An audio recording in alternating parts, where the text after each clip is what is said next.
out how hard you can get hit and keep moving forward.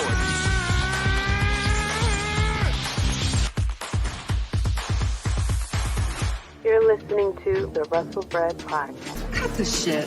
How many red carpets you guys want to walk in your $4,000 ridiculous heels? You will never be able to lace up my Chuck Taylor. This is your fault. This is your fault. I didn't get mad when you stole all my moves. Your daddy's not here anymore. How was your movie, by the way? I missed it. Mine went straight to DVD, just like yours. Careful you don't hurt your neck again going through those ropes. Yeah. This is episode 181 of the Wrestlebread podcast. I am JD, the first effing lady, and we have an eventful week this week. First of all, we just had WrestleMania. 2 nights. First night was excellent. The second night was somewhat there. Second night, like I said, was a little bit there. And then we had the Raw after Mania, of course, which everybody got upset about. We just had Dynamite last night as well. And now we are here. It's the 4-year anniversary of the podcast. My birthday is this weekend. So we are just in here, just celebrating.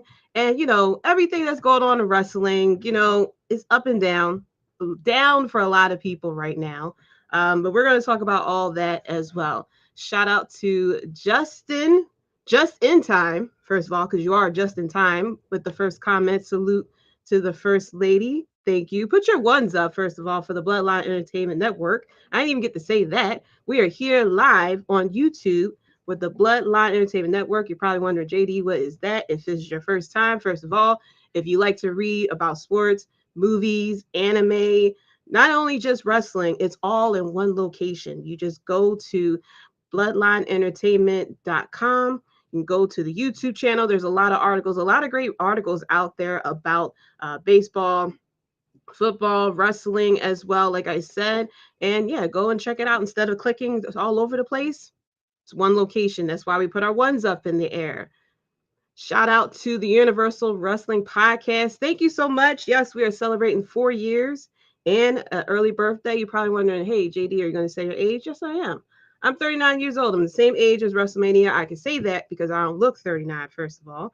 And so I say that so people can say, oh, you look young. And I can say thank you. So yes, I will admit my age so I can get the compliment that automatically comes with that. So yes, I will say that. Thank you, Spencer. Thank you for the happy birthday shout out. And also to Justin as well for the birthday shout out. We are here. We are here. It's been a lovely 4 years. It's been a fun 4 years, honestly, of covering all the shenanigans, everything that's been happening with wrestling, the ups and the downs. Thank you, Spencer, for the congrats on the 4 years. Like I said, I started this podcast pretty much when AEW was announced. So I kind of been following AEW and WWE for the past 4 years. I've been watching wrestling for a very long time, over 30 years at this point. And so, yeah, I've seen it all. I've seen, like I said, all the ups, all the downs. And speaking of downs, of course, the biggest news that everyone is talking about is, first of all, we have the merger with WWE and UFC. There is a new company, and the owners of the new company owns 51% of the whole company, so they own the majority of WWE. Of course, the Vince McMahon is still kind of in charge. They did a interview. I forgot what he was on. I don't know if it was ESPN, probably, but he mentioned how he is on a higher level in control of creative. And of course, people went off about that. Shout out to the Clark Street Wrestling Podcast. Smart LOL. Happy birthday. Congrats on amazing 4 years. Thank you. But yeah, so now everybody has been, first of all, in my opinion, overreacting to what has happened this past weekend. Was Raw bad? Yes, it wasn't really the greatest. I've seen bad Raws. I mean, it really was. It wasn't. I would say, I think it's because everybody put such a high expectation on that Raw because they thought someone was going to show up because the dirt sheets were saying so, and the dirt sheets got it completely wrong, as we said. And because of that, a lot of people are upset. So, speaking of that, first of all, Jay White is all elite. Tony Khan had, first of all, opened up within pretty much under a minute of this past Dynamite, showing that Jay White is all elite. I did appreciate how they did it. They had Ricky Starks coming down. He was about to face Juice Robinson. Next thing you know, his music cuts and then in comes in Jay White. So, that's I thought that was amazing the way that they did that. That, boom, he's here. We're gonna do it first in the show, very similar to CM Punk. And Tony Khan, within 3 minutes of Dynamite, showed the graphic that Jay White is all elite. So the dirt sheets got it wrong, that Jay White was not coming to WWE. Some of them are starting to backtrack, like, oh no, when we said he was coming, we didn't say that WWE agreed to it or that he agreed to it. We just said that WWE was interested, and we don't know what happened. But anyway, but going back, a lot of people are upset about Vince McMahon. There's even a hashtag fire Vince going, which, as much as if they were not if they was looking to fire Vince McMahon, they would have fired him based off the allegations that's happened. They came out and said that everything's going to stay the same and Vince is going to be in the same position that he is. And the thing is, people are doing this hashtag fire Vince not because of the allegations and everything like that, because the man came out once it was announced that he had allegations. He came out, people was singing his song and bowing to him and all this other stuff. He came out twice afterwards. But everybody is doing the hashtag fire Vince because they don't like the booking that has happened, which he's not. I don't think he's going to go anywhere because of the booking. I mean, people, they weren't even, I mean, they already have the Saudi deal and he is still in place. I'm very sure that they're, with this new company, they're going to keep the Saudi deal in place as well. So it's just like, what do you say about that? And they're also trying to get the fans over at SmackDown who already brought tickets and is going to be there to chant fire Vince when they go to SmackDown, I guess, to take over it, as if WWE doesn't have the resources to mute the crowd and pipe in crowd noise that we have seen for years at this point, that they can manipulate anything that we see on TV. They can mute the crowd, they can add in crowd noise, they can make the fans look like they're cheering and popping for Roman Reigns if they wanted to.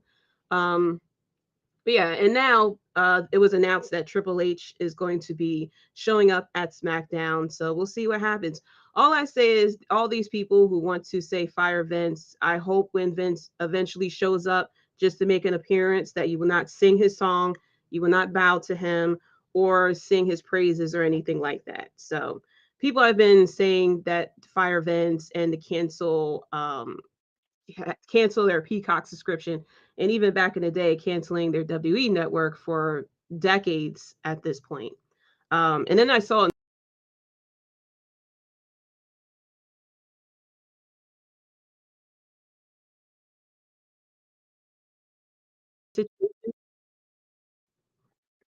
oh, there we go. um, Also, that we saw that they were using CM Punk's words with this of, oh, I would hope that the the company would get better after Vince passes away. But then, of course, the next line he says, however, it'll be taken over by his daughter and his doofus son-in-law anyway. But there is something that CM Punk said during that pipe bomb as well, that a lot of people forgot about, how no matter what, the fans are still going to watch. They're still going to pump money into the company. He is nothing but a spoke on the wheel, and the wheel will keep turning, and the company will keep thriving no matter what. And, that the same fans that is cheering for CM Punk will be the same fans that are going to continue to watch the company. CM Punk said that in 2011. 12 years ago, he said that. And we see what's going on. We're still pumping money in. We're still watching Raw, SmackDown. We're singing the praises, everything. Even despite the fact that Vince isn't in control. He wasn't in control for a little bit of time. Well, control creative for a little bit of time. We're still watching Raw, SmackDown, everything like that. Now, I understand the frustration that is with Vince, but unfortunately, it's something that we can't control. This is Vince's company, and we put him in this position, truthfully, by watching this show. by watching these shows and the paper and the premium live events as well. I mean, for the 38 years, Vince McMahon has grew this company into this massive, you know, international global phenomenon that anytime you mention the word wrestling, people think of WWE. They don't think of anything else unless, Japan, of course, they'll think of New Japan, but people will think of WWE when you mention wrestling. Or if, people all know about Hulk Hogan, people know Stone Cold, The Rock. These wrestlers are very popular even in pop culture because of WWE. And is Vince McMahon very bad at booking? Yes, he can be very bad at booking.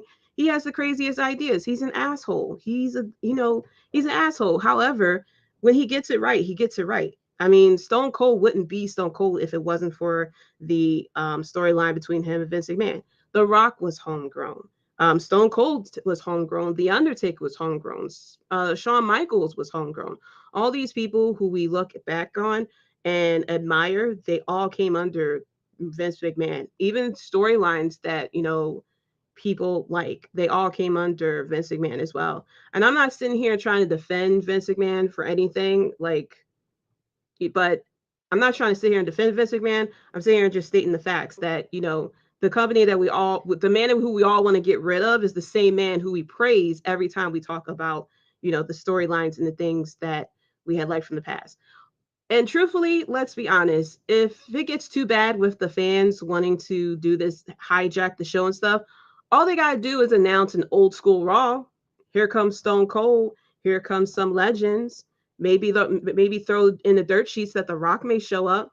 People will tune in. Oh, I have to tune in. Oh, Stone Cold's going to show up. So let's be honest. If you don't want to watch wrestling, just don't watch it, but don't sit here and tweet out of something that you're upset about, in a couple of weeks because Stone Cold showed up for, the Raw after.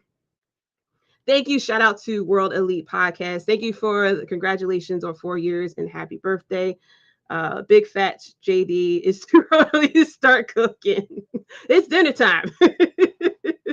It's dinner time. Just gotta speak facts to people because it really irks me of seeing this for years and years and years of people threatening to cancel their subscriptions.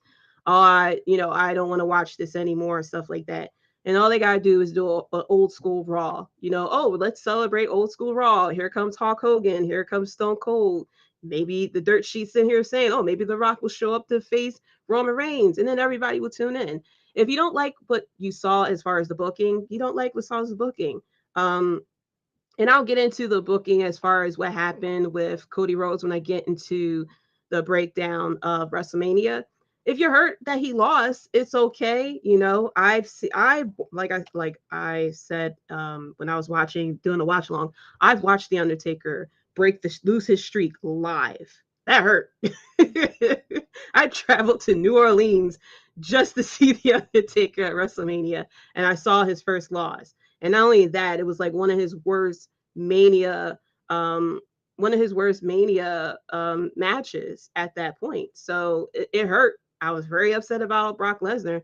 I didn't sit there and say I'm not going to watch WWE anymore because I had tickets for Raw the next night. So if you don't like the booking, you don't like the booking. You rather for the booking to be something different, but it is what it is, And it's like, how do we know that this isn't all Triple H anyway? People put Triple H on such a high regard as if everything he did was perfect, and it wasn't. He had his hiccups too. I mean, I know people are blending a lot of the booking decisions that happened over the weekend to Vince McMahon. So let's go back before then. What about the booking of Karrion Kross, for example? Vince McMahon had nothing to do with Karrion Kross when he returned. And I guess what? You're going to say that this happened. Vince McMahon then, controlled the weekend. Okay. Karrion Kross disappeared way before that. The booking of Bray Wyatt. Bray Wyatt went against LA Knight, and LA Knight came out of that feud a little bit more popular than Bray Wyatt. And with Hit Row as well, a lot of the people that Triple H had brought back, that booking was his own. And I said that it's not going to be perfect. He's going to make mistakes, it's very different of booking Raw, SmackDown every single week, doing house shows and everything versus booking for NXT, which was 2 hours a week. Everyone is all in the same place. Everyone's doing the promos and everything. Everybody has big eyes and just willing and hanging on everyone's word because they want to learn and they want to be the best. And, versus on the main roster, there's some people on the main roster that really don't give a damn about wrestling. They just here to get their paycheck, be on TV, and call it a day. They're not trying to learn anything from anybody because they're already established. They're already on a global show and everything like that. So, it is what it is. And that's it. I mean, if you upset about the booking, you're upset about the booking. If Vince McMahon comes back, he comes back, truthfully. If he comes in and he decides to fire half the people like he did in 2020, he's going to fire half the people like he did in 2020. So, I just hope that the booking for Mania 40 is up to par. Okay. I'm just hoping Mania 40 still happens in Philly and that is booked very strongly. That's all I care about. Even last year, night 1 was really good and night 2 was a bit meh as well. And the Raw after Mania, if I remember last year, wasn't as spectacular either. They really didn't have I don't remember they had any major call ups or anything because I believe NXT was 2.0 was still going on and it was still very new. I forgot if there was any surprises last year like that. So, it could be that first of all, with Vince gone, there's no someone with strong negotiation skills to get people to sign. Maybe Jay White decided he didn't want to go to WWE because of the scheduling. I mean, you got to do the house shows, stuff like that. You're on the road 200 nights a year and everything, and you're stuck in that bubble. Whereas on AEW, he can, wrestle whoever he wants. Now he's over in America. He has he can do dream matches and everything like that. He's only 30 years old, so it makes sense for him to go to AEW first. Do 3 to 5 years in AEW, travel the US, do the dream match and stuff like that. We'll see him versus Adam Cole, him versus Omega, him team up with somebody. They go against the Young Bucks, stuff like that. And then he could finish off in WWE, and then we'll have, whoever is still in WWE at that point, and he does get the big bucks and everything from there. So thank you. Shout out to Broadcast Podcast. Be sure to check all these podcasts out, first of all. Thank you for the birthday shout out as well. So, what do you want to talk about? Let's get into WrestleMania. Okay. As you see, y'all can't see it, but I put the quote of the episode, which is "Acknowledge Me" by Roman Reigns, aka the Tribal Chief and the head of the table. Don't want to knock my stuff down. And so let's get into WrestleMania night 1. So starting off, we had the United States Championship match. It was Austin Theory going against John Cena. First of all, I liked the entrances for both guys. There was with Theory, they show the panel from the entrance behind him. And you see the shot of the crowd behind him and stuff like that. I thought that was pretty cool. Of course, John Cena with the Make-A-Wish kids. I thought that was very special. All their wishes was to be at WrestleMania. Not only were they at WrestleMania, but they were involved in the in John Cena's entrance. So as much that's another person too, we all survived the era that was John Cena. I mean, we all, unless these are all new watchers who are complaining here, but we all witnessed WWE taking over ECW and then making their number one pay-per-view, which was One Night Stand, turning it into the joke and have fucking John Cena, challenge for the ECW championship against Rob Van Dam, which, we can name about 20 matches that could have been a lot better than having John Cena go after the ECW championship. But that's a whole other story, of course. But first of all, kudos to John Cena who ran down that ramp without tripping. I was a little scared for him that he probably would have got gassed out before he hit that ring, but he made it through. Peacekeeper made it through as well. But this was a pretty good match. Kudos to Austin Theory and John Cena. John Cena is very adaptable. I respect John Cena in the ring a lot more nowadays. Because we saw him going against AJ Styles, going against a lot of great wrestlers, and he's able to adapt. I mean, the match between him and at that time Daniel Bryan as well, him being able to adapt to that wrestler and still put on a very good, even technical matches at a certain point. You would this isn't the same guy who would see, with the 5 moves of doom and stuff like that, but they put on a really good match against each other. The of course, there was the spot where the ref went down. In Theory technically tapped out to John Cena, but of course the ref was down. And then Theory did a low blow, did the A-Town down and got the pin. So I had the pick of Austin Theory, and I got that one right. John Cena will float away back to Hollywood, and I'm still waiting for Peacekeeper. Peacemaker season 2 for John Cena. This is pretty much the only time we'll see him turn heel. That and when he was in Fast and Furious 9, of course. But yeah, this was a very good opener. John Cena booking it out of here, just like Brock Lesnar will do in night 2. After that, we had the WrestleMania Showcase match. We had the Street Profits going against Braun Strowman and Ricochet, Alpha Academy, and the Viking Raiders. We had Titus O'Neil on commentary, which I didn't expect.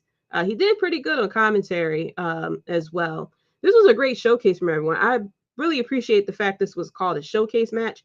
This was pretty much Black and Gold NXT representing right here. I mean, this match would have, if this was a NXT takeover match between these 4 teams, oh my goodness, the crowd would have been, the roof would have blown off.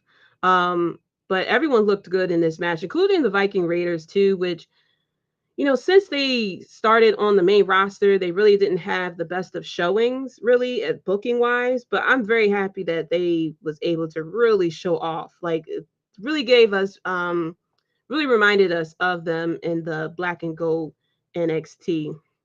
Oh, shout out to Moneymaker Chris. What's up? JD, congrats on 4 years. Happy birthday. Thank you so much. Be sure to check him out on the 3 and Out podcast as well.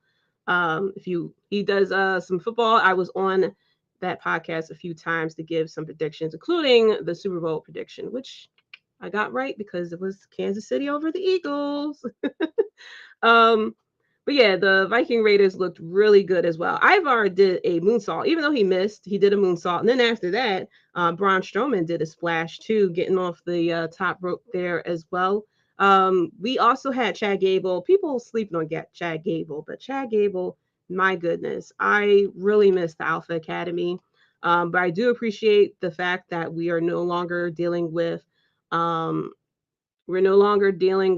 Shorty G, that we have Chad Gable once again. And, people are not realizing his power because he gave Braun Strowman a slow German suplex. I mean, he really, you could tell, like, that's a strong person right there.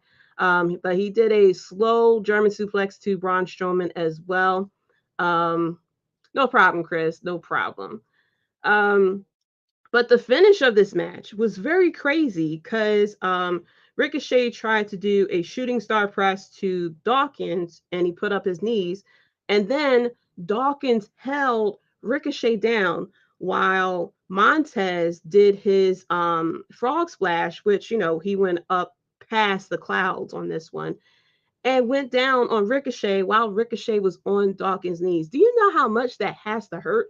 For all the people, all the non-wrestling fans who like to say that wrestling is fake, show them that clip and have them explain how no one is in pain on that one. Like, you can drop your phone on your shin and that bad boy will hurt. But you're telling me this full-grown man is jumping from 65,000 feet in the air and landing on someone who is on your shins and that's not going to hurt? I know Dawkins got a few bruises on his shins because that was crazy. But in the end, we had the Street Profits who won here, as well as my phone reminding me to drink some damn water, girl. We're going to pause it for right now because I already took a sip of water.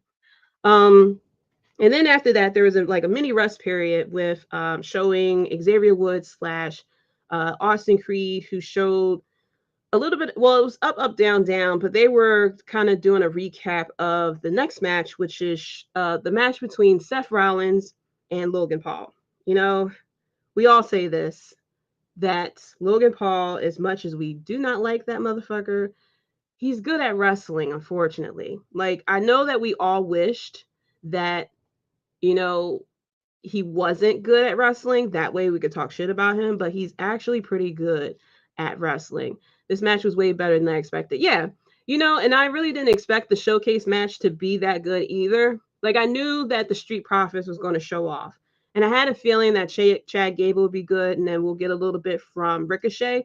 But Braun Strowman showed off. Like I said, the Viking Raiders showed off, and even Otis showed off as well. Just very like really giving us vibes of the Black and Gold NXT. Pretty much what we loved about that Black and Gold NXT.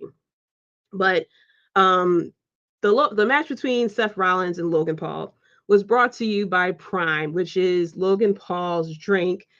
And we had the mascot come out.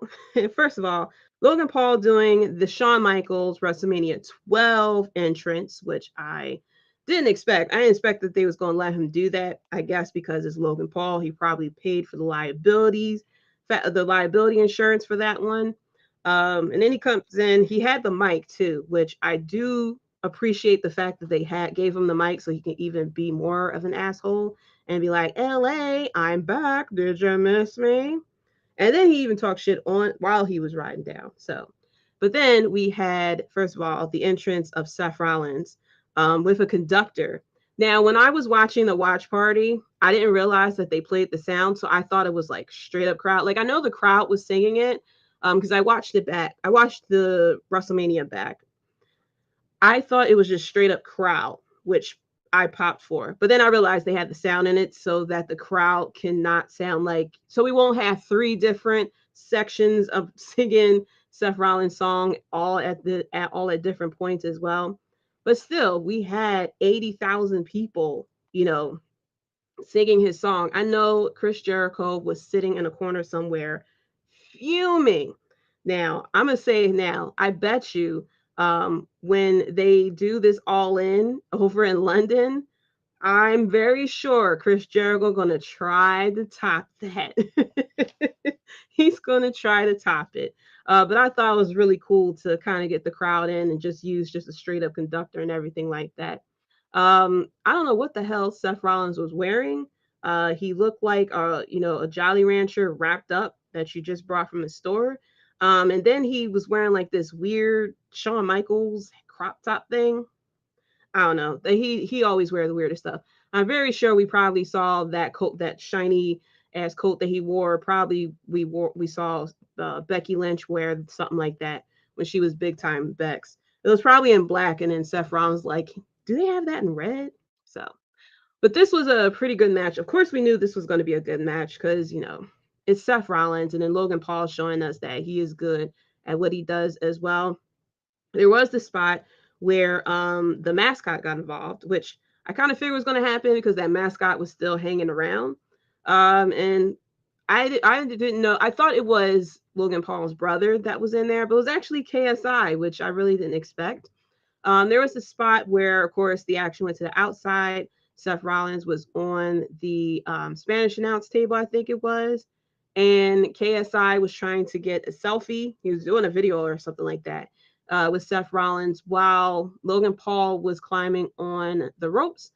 And last second, Seth Rollins pulled KSI onto the table and Logan did a frog splash onto KSI. But in the end, Seth Rollins got the win here, which I figured was going to happen. The way that they build up the story, they was really building up for the face to get his revenge, and then we move on. So don't know where we go from here.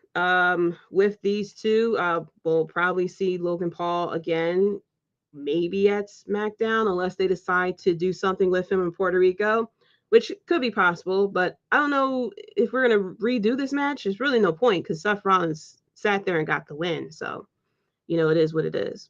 So next up after that, we had the 6-woman tag match. We had Trish Stratus, Lita, and Becky Lynch going against Damage Control.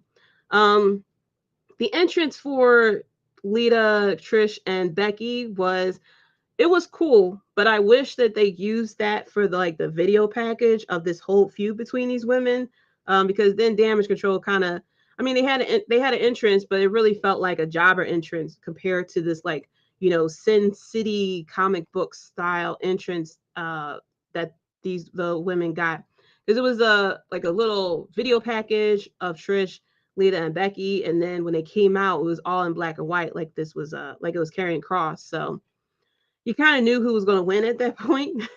But I feel bad for Damage Control. Like, not only did they lose the belts, and the belts weren't even defended at WrestleMania, but of course they got another loss once again.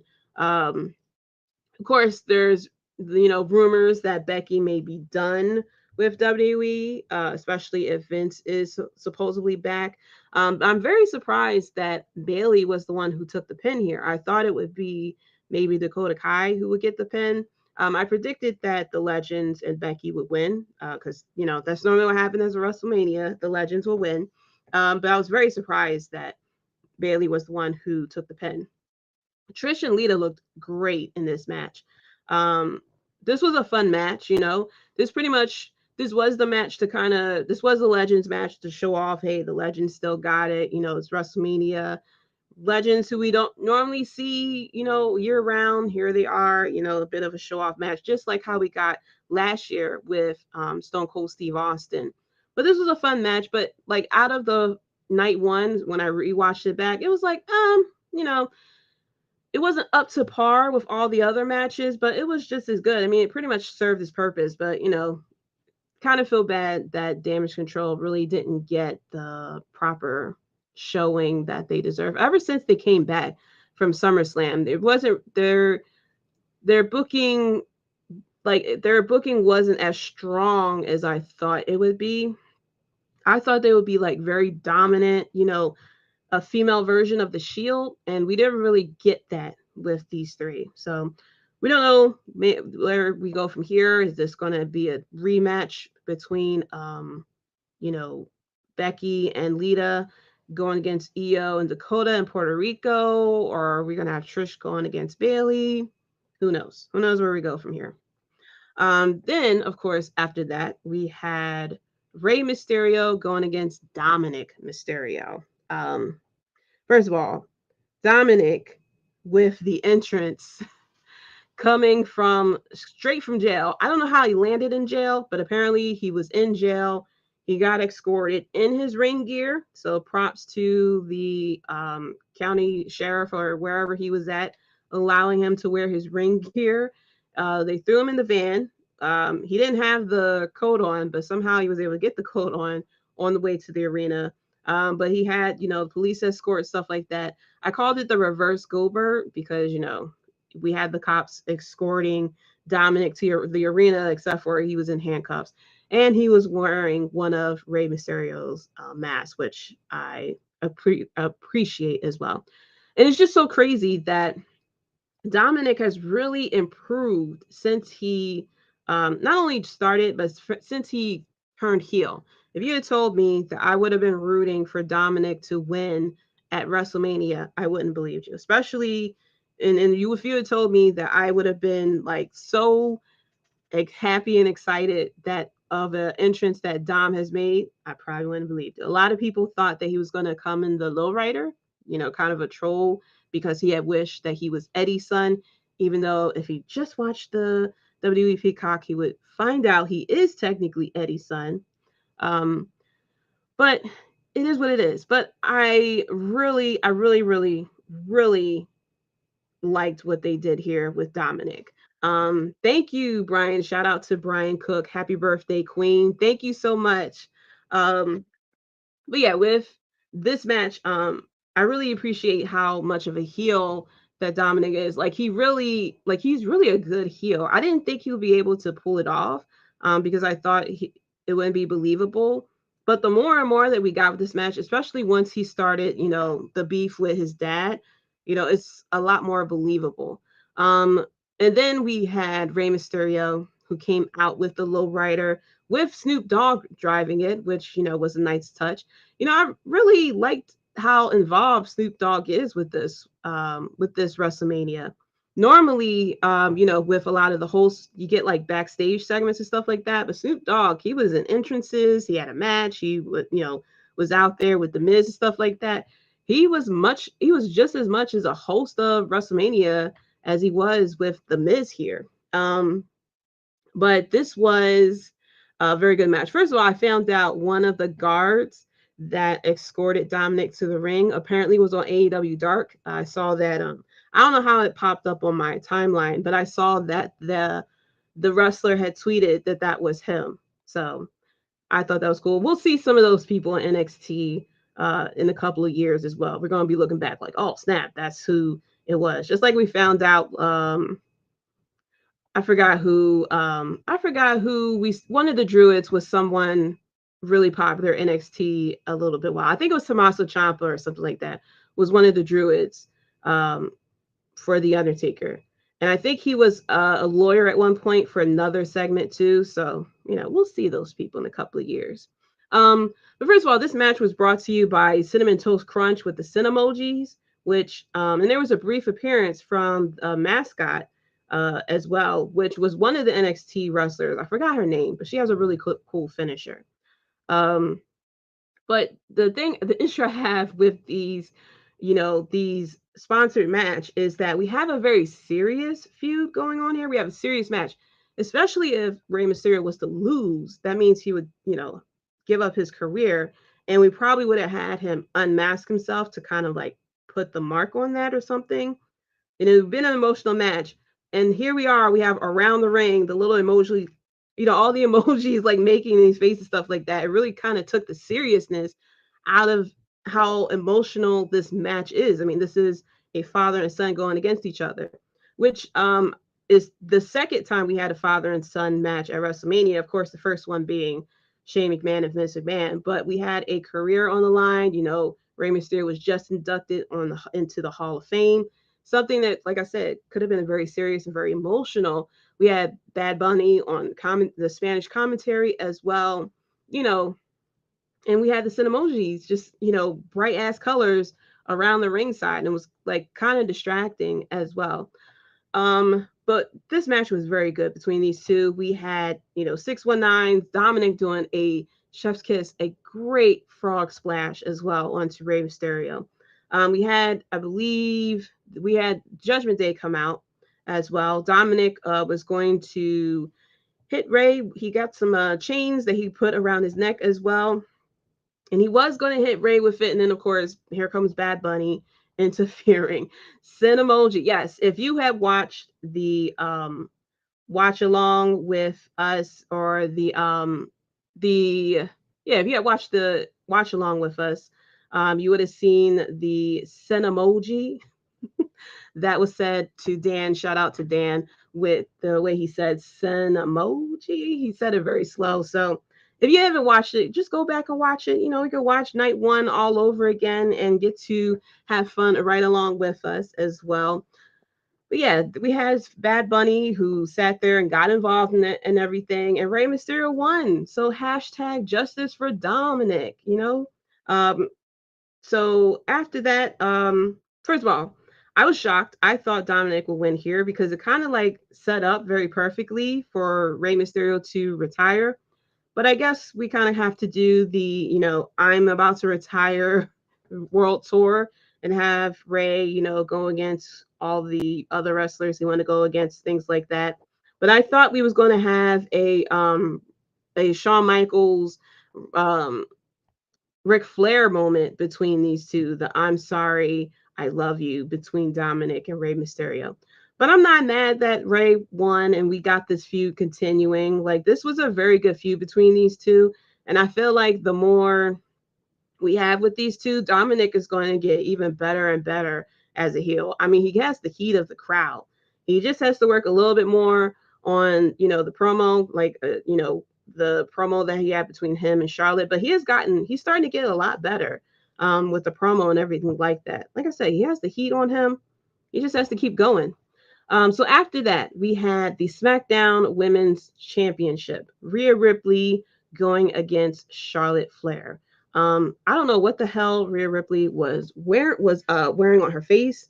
Someone, I forgot who it was during the watch along, or it may have been in the comments, but they said it looked like she had hair dye and she, didn't get a chance to wash it out, and the heat and everything that was running down, it did look like that. So I know that she was trying to do, dark stuff like that because she, it's the Judgment Day, but it looked a little weird.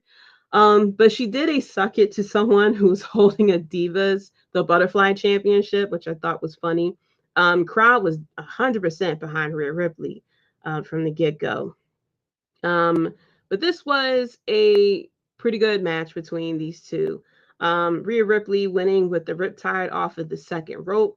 And you can kind of tell that that was the finish because you see Rhea Ripley starting to get emotional and stuff like that. And then when I had watched it back a tad bit, I didn't even notice that Michael Cole had pointed out this is the first WrestleMania match where all women are involved in the match. So we had Charlotte and Rhea, the referee was a woman, and the ring announcer was a woman. So I thought that was pretty cool as well. But this was a great match between these two. I knew this was going to be a good match from Charlotte and Rhea, but it really exceeded my expectations. I mean, Charlotte puts on good matches, but she kind of like after a while her matches kind of like feel the same way, But with this match between her and Rhea, it was definitely a lot more hard hitting, I guess I should say. Shout out Circle of Debate. Thank you so much, my bloodline sister. What's going on? What's going on here as well? Be sure to check out Circle of Debate as well. They are definitely part of the Bloodline Entertainment Network with Ivan, the Presidente, as well. So be sure to check them out.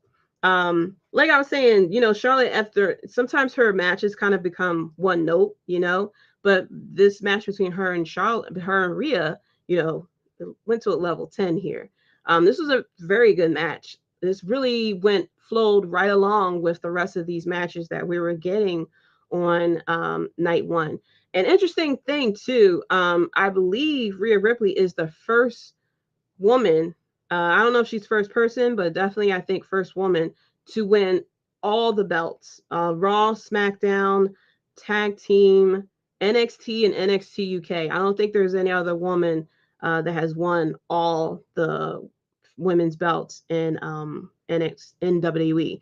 And she probably will be. She's the last one because they got rid of NXT UK, so there's no more NXT UK championship. So she's probably going to be the first and only woman to win all the belts as well. But this was a great match between these two. Charlotte smiling after the match as well. She was smiling like, yeah, you got me, but she seemed genuinely happy as well that Rhea won. Rhea was celebrating, and it felt like she was a baby face, which she kind of was cheered a bit as a baby face with this feud because Charlotte is such a good heel. And when she tries to be a baby face, that is kind of weird. So everyone was behind Charlotte. Of course, I'm behind Charlotte. I love Charlotte. Not Charlotte. No. Of course, everyone's behind Rhea. I love Rhea. I don't know what's going on with her look, but I still love her. And I'm very happy that she won the title as well.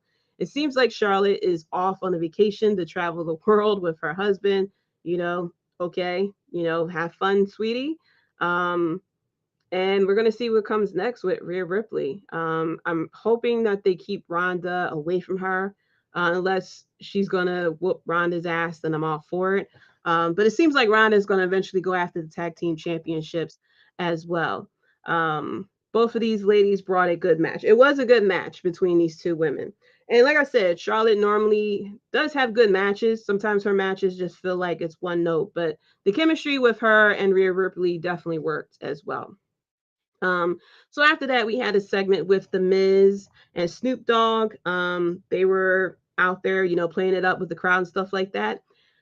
And out comes Pat McAfee. Cue Michael Cole going crazy because once again, they didn't tell him that Pat McAfee was coming. I love the fact that when Pat McAfee music hit and stuff like that, they immediately cut a shot to Michael Cole, who started going crazy and everything like that. My goodness, the love that Michael has for Pat McAfee, I wish we all get to experience that. But yeah, Pat McAfee come down, improv match between these two. I guess kind of to cool the crowd down before we get to the main event. It's kind of kind of stretch out the time, kind of similar to what we had at Mania 38, where we had an improv two match go on with Stone Cold and with Stone Cold. And then I think it was night two with Vince McMahon to having an improv match as well, which people cheered for as well. Point back to what I was saying in the beginning. And so this was a very short match. Pat McAfee looked good as well. Pat McAfee saying this is my WrestleMania gear, of course, with the no, he said my WrestleMania tank top, and it was I think it was bedazzled as well. But yeah, we had an improv match with him and the Miz. We had George Kittle ringside. George Kittle getting involved in the match. I think he clotheslined the Miz. I know he hit the Miz. I forgot what he did exactly. But yeah, in the end, Pat McAfee wins and the Miz lost in this improv match. You kind of feel bad for the Miz. He wasn't prepared for it. He wasn't in the right gear and anything like that. Sometimes you gotta mentally prepare for a match, especially at WrestleMania. But this was fun. This was a fun match for everyone involved. It was a fun match for the crowd as well. So then we come to the main event of night one, which we kind of felt should have been a main event, and that was for the undisputed tag team championship. It was the Usos going against Kevin Owens and Sami Zayn. We had oh man, I forgot his name. Little Uzi Vert, who sang his song before the Usos came out. I thought he was going to perform the Usos song, but I guess that was their little pregame song before they came out. We also had KO and Sammy as well. Crowd was behind them and everything. This match was so good as far as storytelling, especially between Sami Zayn and Jey Uso as well. Jey Uso doing Hulua kick to Sami Zayn. Sami Zayn doing 3 Hulua kicks to Jey Uso. And then after the kicks, like he let Jey Uso like kind of land on him and you see Sami Zayn. It was just like it was just a not really sad, but it was just like a poetry that was going on between them two because those two were became very close because Jey Uso didn't want Sami Zayn to go into the bloodline, and then eventually he gained Jey Uso's respect, and then of course when Sami Zayn attacked, well, hit Roman Reigns with the chair. It was Jey Uso who was very hesitant as far as if he should go with his brother or if he should follow Sami Zayn as well. So, this was a very good match between these 4 guys. Very emotional as well. I mean, even though we had KO in it as well, but like I said, the story was really between Sami Zayn and Jey Uso. This was a great match. In the end, we had Kevin Owens and Sami Zayn who had won in the end. And this was a great way to sign off on night one. So that was night one, which, in my opinion, was a very good wrestling night. Night one, of course, knocked it out of the park. Just like we had last year with WrestleMania 38, night one was, a lot better than night two. And I think with even WrestleMania 37, we had said the same thing that night one was a lot better than night two. So it is what it is. Night one, everybody kind of comes out the bat wanting to, steal the show and stuff like that. And that's how it felt with night one, that every single one of these matches wanted to steal the show. And from top to bottom, it was all good. Like I really can't sit here and say a match of the night or anything like that because all the matches was good in its own ways. Of course, with the tag team title, it was the emotional storytelling along with the Mysterios, the having the father, the son. Rhea Ripley and Charlotte, Rhea finally getting her title win, finally defeating Charlotte as well, getting that revenge of when she lost her NXT title against Charlotte as well. We also had the Legends match, of course, the showcase match as well, from Street Profits, from Clark Street Wrestling. There seems to be a trend for night one being better than night two. Yeah, and I don't know, and I think it kind of feels like that's how it's booked too, because they kind of want everyone to see night one and get hype enough for us to go and tune into night two. Because if night one isn't that good, we're not a lot of people won't really tune in to night two, or probably not want to tune in to night two. I mean, there are those of us who are going to tune in regardless, but you want to start off WrestleMania as strong as you can. And that's probably what they are doing. So probably Mania 40, we're going to sit here and say that night one was better than night two again. But it really felt like everybody on this night was told, hey, try to steal the show. This is the start of the weekend, coming from NXT to you guys. And now night two has to kind of like finish the show. And it really felt like that with this year's WrestleMania as well. So going into Sunday's matches, we start off with Brock Lesnar going against Omos, the Battle of the Giants. This match, even though it wasn't brought to you, but this match should have been brought to you by Arby's because, like they say, we got the meat. There's some big meaty men chopping and bear hug and everything like that. This match was actually better than I expected.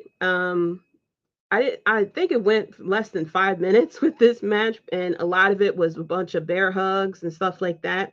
And we got a couple of Germans and everything. And of course, I mean, like I had said in the prediction show, this match was pretty much nothing but trying to get the moment of Brock Lesnar putting Omos up for the F5, of course, and Brock Lesnar won, and he hightailed it out of there.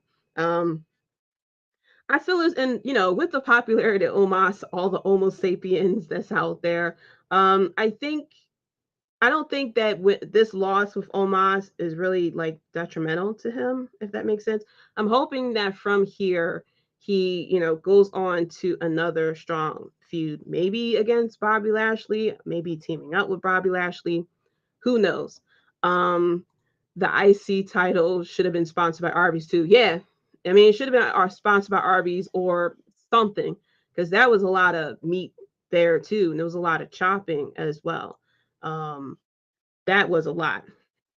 4:55 for Brock versus Almost. Quick work. Yes, 4:50, less than 5 minutes between these two.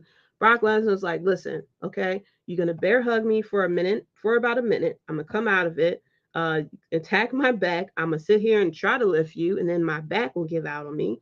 You do another bear hug. We'll be done in under 5 minutes. You can go home, and I can go home. We could beat this LA traffic, because that's pretty much what that was. That was them trying to beat the LA traffic. But like I said, this match was a lot better than I had expected for it to be. I thought this was going to be like a snoozer. But Omos was, I didn't expect Omos to get as much offense as he did. He got a lot of offense in. Brock Lesnar, showcasing that, he can work people. Unlike what we saw the following night, of course, but we saw Brock Lesnar selling for Omos, and this wasn't too bad. I would say it wasn't too bad. The people who are very angry about this match when they first had announced it, it wasn't that bad. It wasn't that bad. So after that, we had the second WrestleMania Showcase match. We had Ronda Rousey and Shayna Baszler going against Raquel Rodriguez and Liv Morgan, Natalia and Shotzi, and Sonya Deville and Chelsea Green, or as we had said, the complaint department. It was better than I expected to. It served its purpose. It did. That Brock versus Omos match was pretty much just the shot of Brock Lesnar getting Omos up for that F5. Brian said Mania Weekend felt like a massive double album where this one has the band's best songs top to bottom, while this two had some bangers but had a ton of filler, in the climax track is weak sauce. That's exactly how it is. Like, this one had nothing but best of the whole career, and then this too is like all new songs that he's like, what is this? Can you stick to your old stuff, please? But yeah, that's pretty much what it is. That happened with WrestleMania, and it kind of makes you think, like, should you get tickets for night two? I mean, you'll get tickets probably for the main event or something like that, but it's like, do you really want to spend that money for night two at a WrestleMania? And then even on top of that, do you really want to spend tickets for a Raw after Mania as well? But with this match was it was okay. I mean, this pretty much was nothing but a showcase for Ronda and Shayna Baszler, even though Ronda wasn't really in the match for a while. I think because she was, I don't know if she was technically still injured, if she wasn't 100% cleared or something, but she was like out of the match for a good like 5 minutes for this. Um, like I said, unfortunately, and I was hoping that this showcase match would be good, but they didn't build these women up to really be something. I mean, even with we had Liv Morgan, but Liv Morgan kind of went on a losing streak and then she gets tossed around in different tag teams. Same thing with Natalia and Shotzi as well. They kind of got thrown around tag teams. Chelsea Green was just in a tag team match with Carmella, and that went nowhere. So this match was pretty much a showcase for Ronda Rousey and Shayna Baszler. That's pretty much what it all is. This is pretty much a showcase for them to become number one contenders for the tag team titles as well. Shout out to Dom. Your grace bend the knee. Happy birthday and congrats again on 4 years. Thank you. That women's showcase was trash, and I love women's wrestling. It was. It kind of is on par what happens with WWE sometimes. That the two storylines are very good, and then just everyone gets thrown in until to this whole bubble, and that's what this match is. Wasn't really a showcase unless we're talking about showcasing Ronda Rousey and Shayna Baszler, but it's just the thing. It's just the fact that with the women's tag team, there isn't any technical tag teams. I mean, of course, Ronda and Shayna make sense because we can clearly see them as a tag team. But the other three is just like people who kind of like throw into a ball and you shake it up, and then here this is what we got. Because I think at one point Natalia and Shotzi were going against each other in the tag team division, and I believe Shotzi and Raquel, I think, teamed up at one time, or that may have been in NXT or something. Complaint department, enough said. Yeah, I mean that's pretty much. I mean, this was a showcase of personalities as well. I guess I could say. Um, but I don't know if eventually with Raquel we're gonna get her out of this whole tag team thing and eventually start looking to compete in the title picture as well. I don't know, but this was pretty much brought to you by the showcase of Ronda Rousey and Shayna Baszler as well. This is where the Cinemoji sponsorship should have gone. It should have gone with this one because we had a lot of colors and everything like that, and this match was about as silly as trying to show us that they're trying to put over Natalia once again as well. Yeah, Shotzi and Raquel did team up. Yeah, it's just like we're just putting them all in a ball and everything like that. Raquel, Money in the Bank, let's go. Yeah, like I feel like it's time to start getting her worked up towards the title picture. Because when she first came to the main roster, they put her as a face. I didn't believe that she could have went over as a face, but the crowd really, crowd really started cheering for her stuff like that. And then of course they started throwing her in the tag team division, and that's under Triple H too. So let's told y'all Triple H booking isn't that well. Yes, Cinemoji time. Yes, that's where the Cinemoji should have been, not during the Mysterio match as well. So then after that, we had Bobby Lashley came out, and I was like, oh snap, here we go, Bobby Lashley. He's going to do an open challenge, and I'm like, wait a minute, why is Bobby Lashley fully clothed here? He came out carrying that, the big ass trophy for the Andre the Giant Memorial. He puts the trophy down, he pulls his next to it, and then he hear him say, "Can I walk down a bit?" So he walks down. He starts pointing to the crowd, and then they cut to a video package. Cage MyQ said, apparently they nixed the Bobby Lashley LA Knight segment at Mania. Yeah, I heard that too, which makes no sense because we had a little bit of filler too with commercials and stuff like that as well.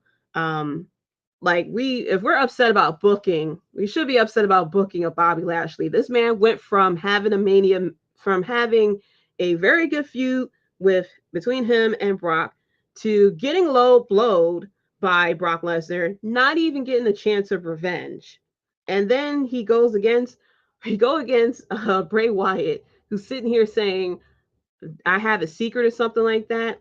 And then he's supposed to have a match at WrestleMania, doesn't have a match at WrestleMania, and then he gets thrown into the Andre the Giant Memorial, which we know doesn't have any type of bearing for like ever since they started that bad boy. I mean, look at the people who won it.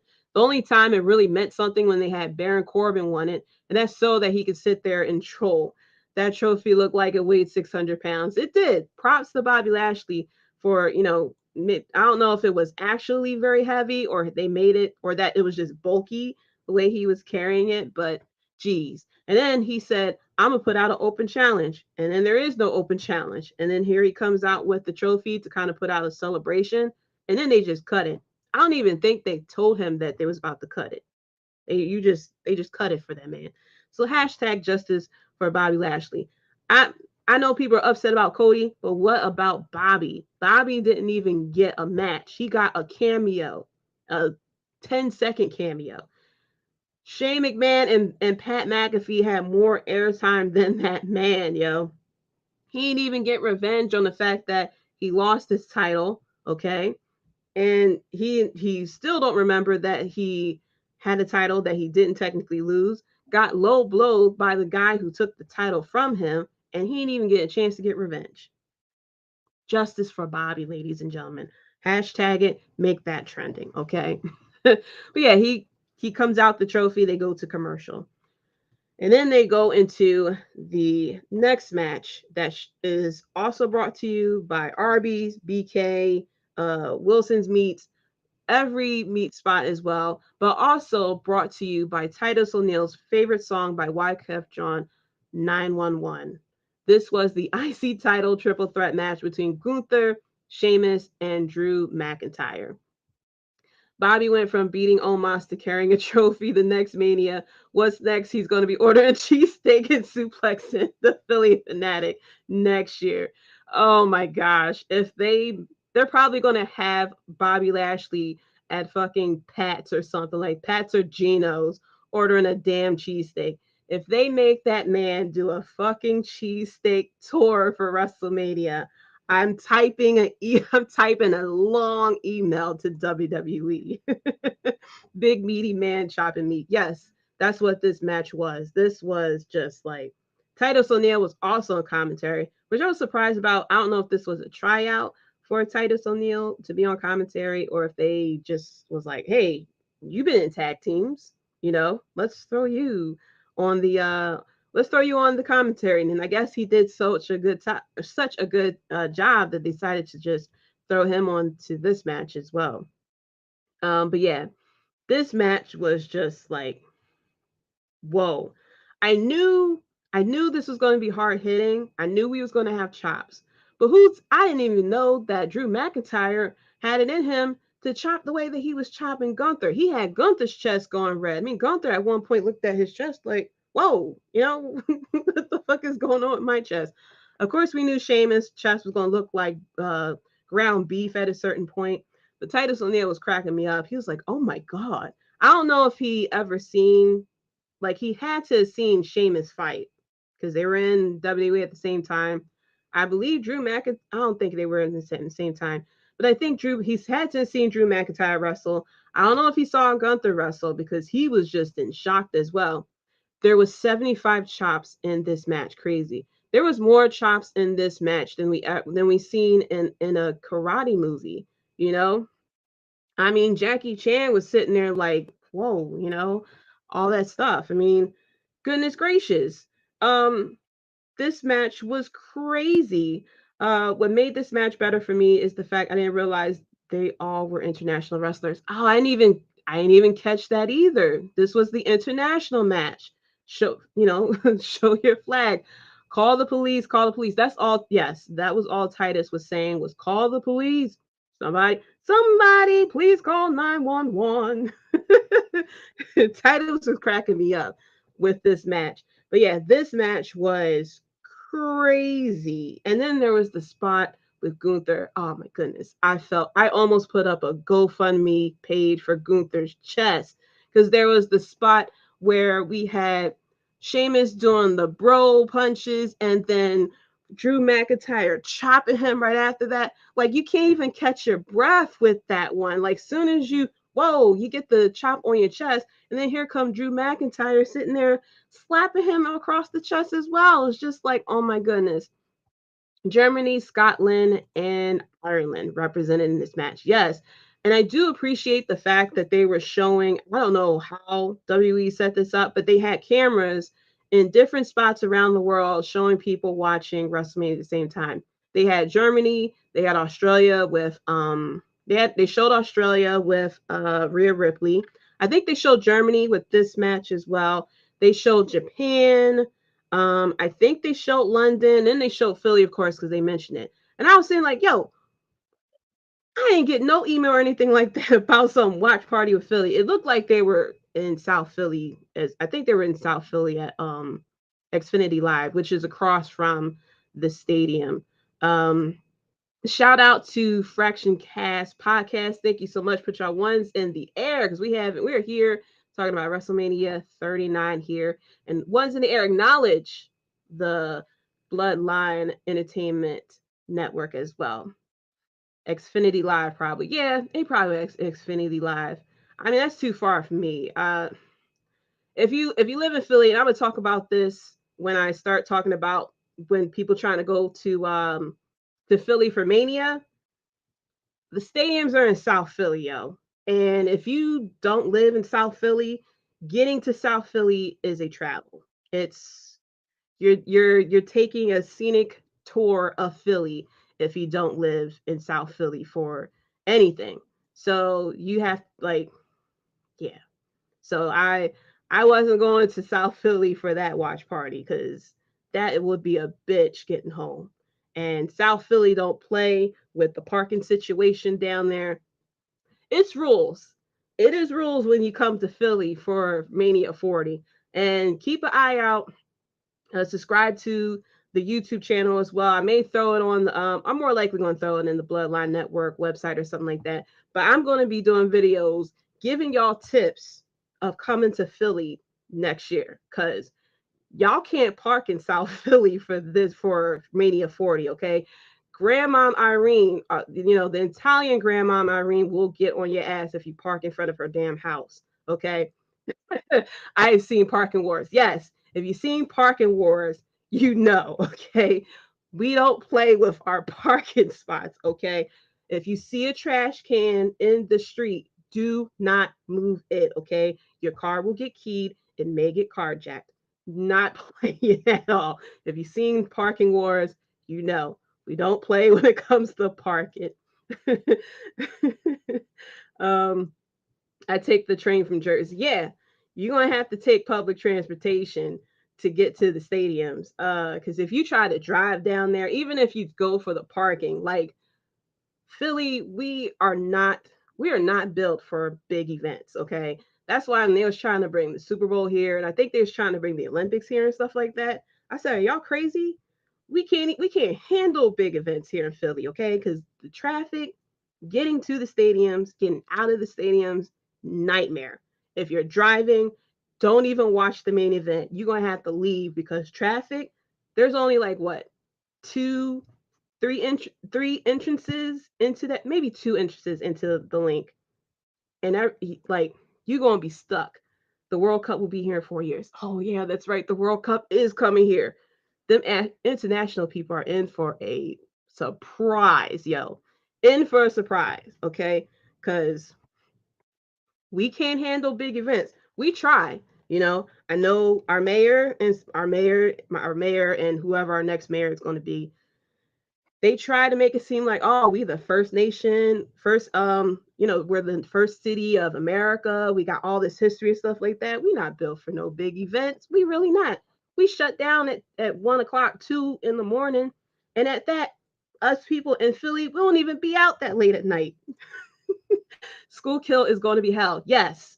Okay. This Philly. Okay. We talking here. Yes, the school kill is going to be held. I-95. It's going to be people who's going to be lost too, because you have to like, you guys going to need some instructions. Okay. Yep. People going to be lost because you know how for the sub, I see it so many times with the sub.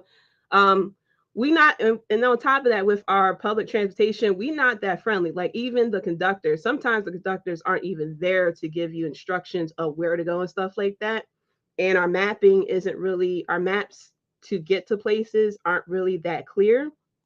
So when you go to try to get on the train at afterwards from the stadiums, there's a kiosk there to buy the tickets and stuff, but there's no instructions on what you need to buy, how much you need it for. And it'll be the traffic police there to make sure nobody hops the turnstiles, stuff like that. With the devious one going for sure, we'll be out late at night. Bloodline Entertainment will be at Mania 40 Sweet Style for sure. Yep, I know. We y'all have talked about it as well, and I warned y'all. I was like, look, Facts Professor LOL is decided. Yes, the Bloodline Entertainment Network will be at Mania 40. I know I'm going like on a tangent, but with Mania 40 coming to Philly, Philly shuts down at 2 a.m. Okay, and Philly is a bit crazy. Okay, I'll go into the details when I talk about things like that. But we are like what, maybe a serial killer or a psycho away from looking like Gotham City without Batman. Cheesesteak and the shot, it is decided. Yes. And I'll tell y'all all the great places to go for cheesesteaks as well. Don't go to Pat's or Geno's. I know every movie and TV show loves to talk about Pat's and Geno's. That's just a tourist attraction. That's not even really authentic cheesesteaks here. Okay, shout out to the Wrestling DeLorean. What's good?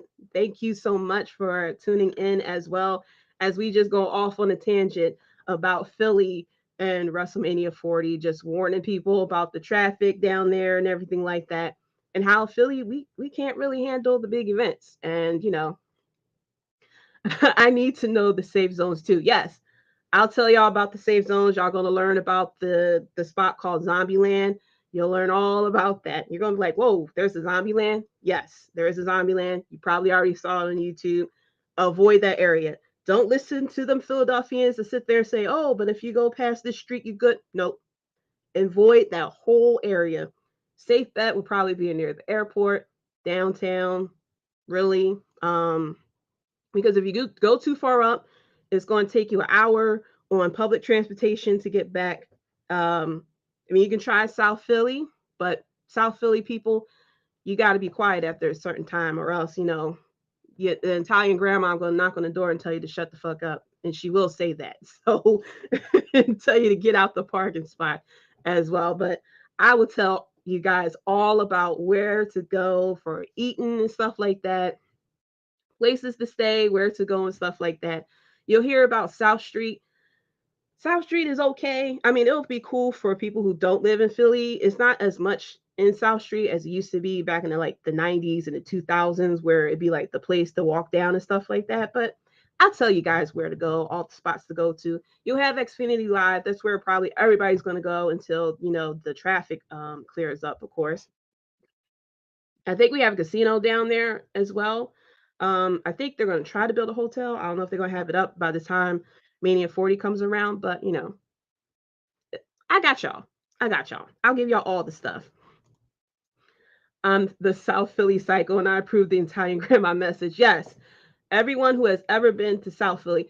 I didn't even live in South Philly. I used to work in South Philly, and I knew a lot of. First of all, I knew a lot of the Italian grandmoms who will sit there and tell you to shut the fuck up, move out of my parking spot. Like, they don't play when it comes to it. Live Casino is right there. Yep, Live Casino is right there. I think they're trying to turn it a hotel, or it is a hotel with the casino or something like that. But yeah, nope, they don't play in South Philly. They don't play in South Philly. And did I mention I'm half Italian? I'm not surprised. I figured, because you're South Philly Psycho, of course. Everybody who's in South Philly is Italian, or is half Italian, or knows someone who is Italian, or is probably their grandma's sister friend who is Italian. So, but yeah, I used to work in South Philly, and I knew a lot of Italian grandmoms stuff. They were so cool. They're very cool if you get to know them. If they're cool with you, they're the coolest people ever. But if you cross them just once, that's it.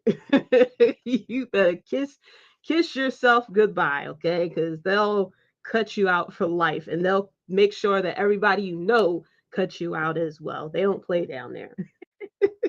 But I know I went off on a tangent, but just wanted to give a few pointers out there, just a sneak peek of what I'll be telling you guys about Philly. I'm gonna make sure you guys are right. And I'll make sure y'all have a good time, have fun, and not be around all the craziness that is Philly. Because while this is a great, this is a good city and everything, the spirit of Philly is really good, but there's a lot of us who are trying to move out of Philly for a reason.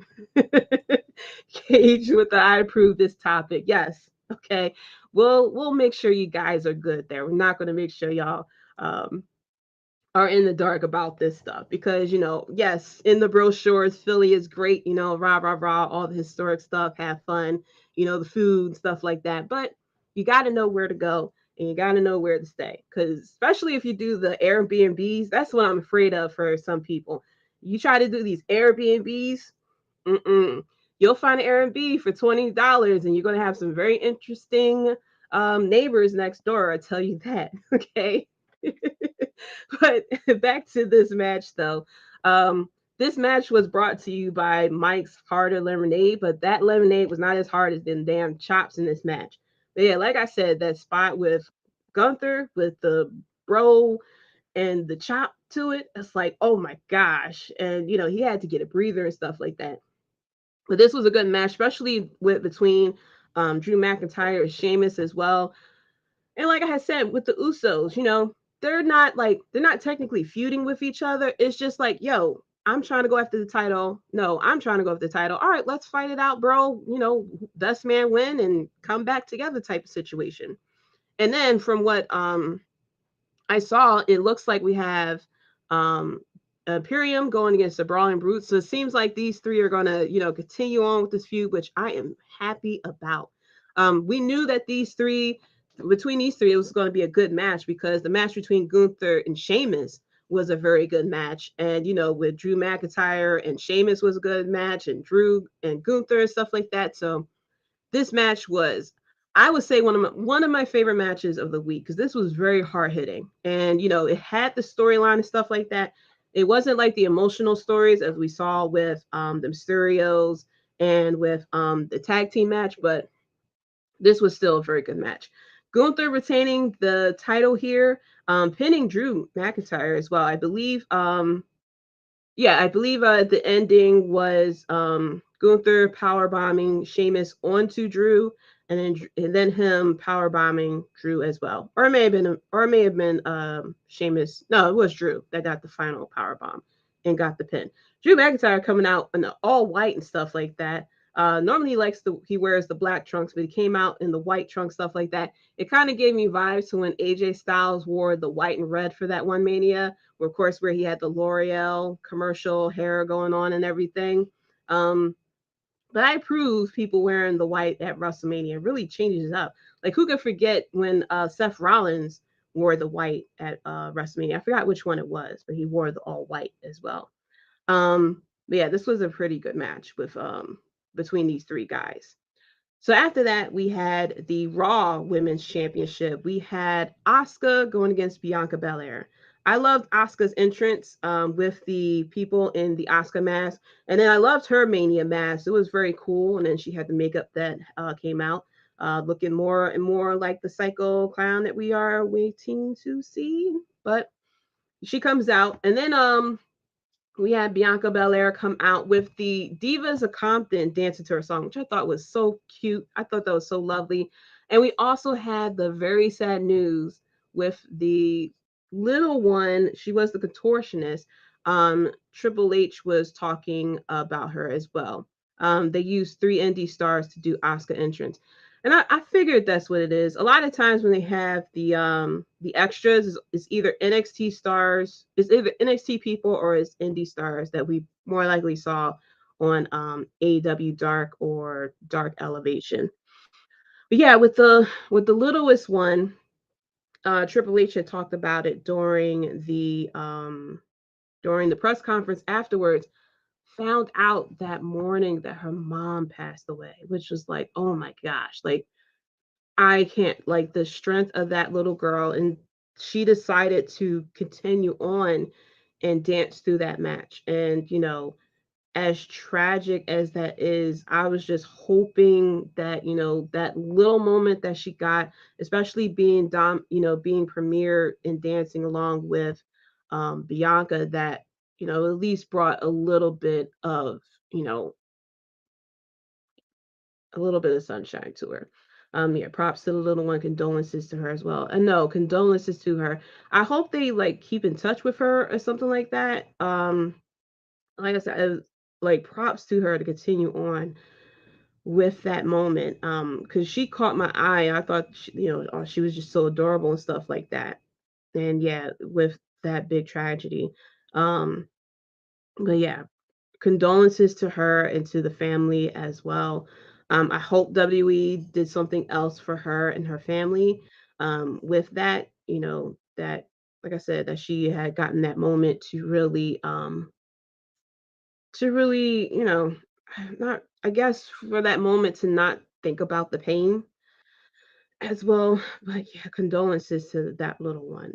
That's a lot of strength to go out there and put on a show despite the tragedy that you had experienced earlier that day.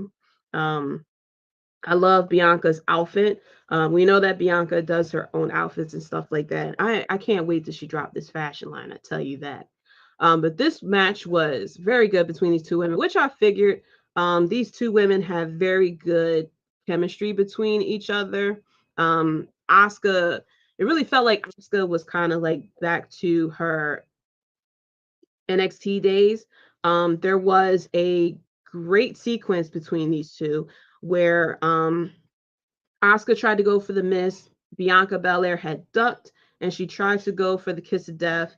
And then Asuka was able to get out of it, and then she countered it into an armbar. And the way that she did it was like, ooh, chef's kiss. It really reminded me of Shinsuke Nakamura when he went against Sami Zayn. There was a spot where Sami went to swing at Shinsuke, and Shinsuke grabbed the arm and like rolled him down to the ground for an armbar. Chef's gifts. It really gave me those vibes. Apparently, Bianca got overwhelmed doing her costume, so Dakota Kai finished it for her. I think I saw that on Twitter that Dakota Kai had helped her with the costume, which I thought that was really cool.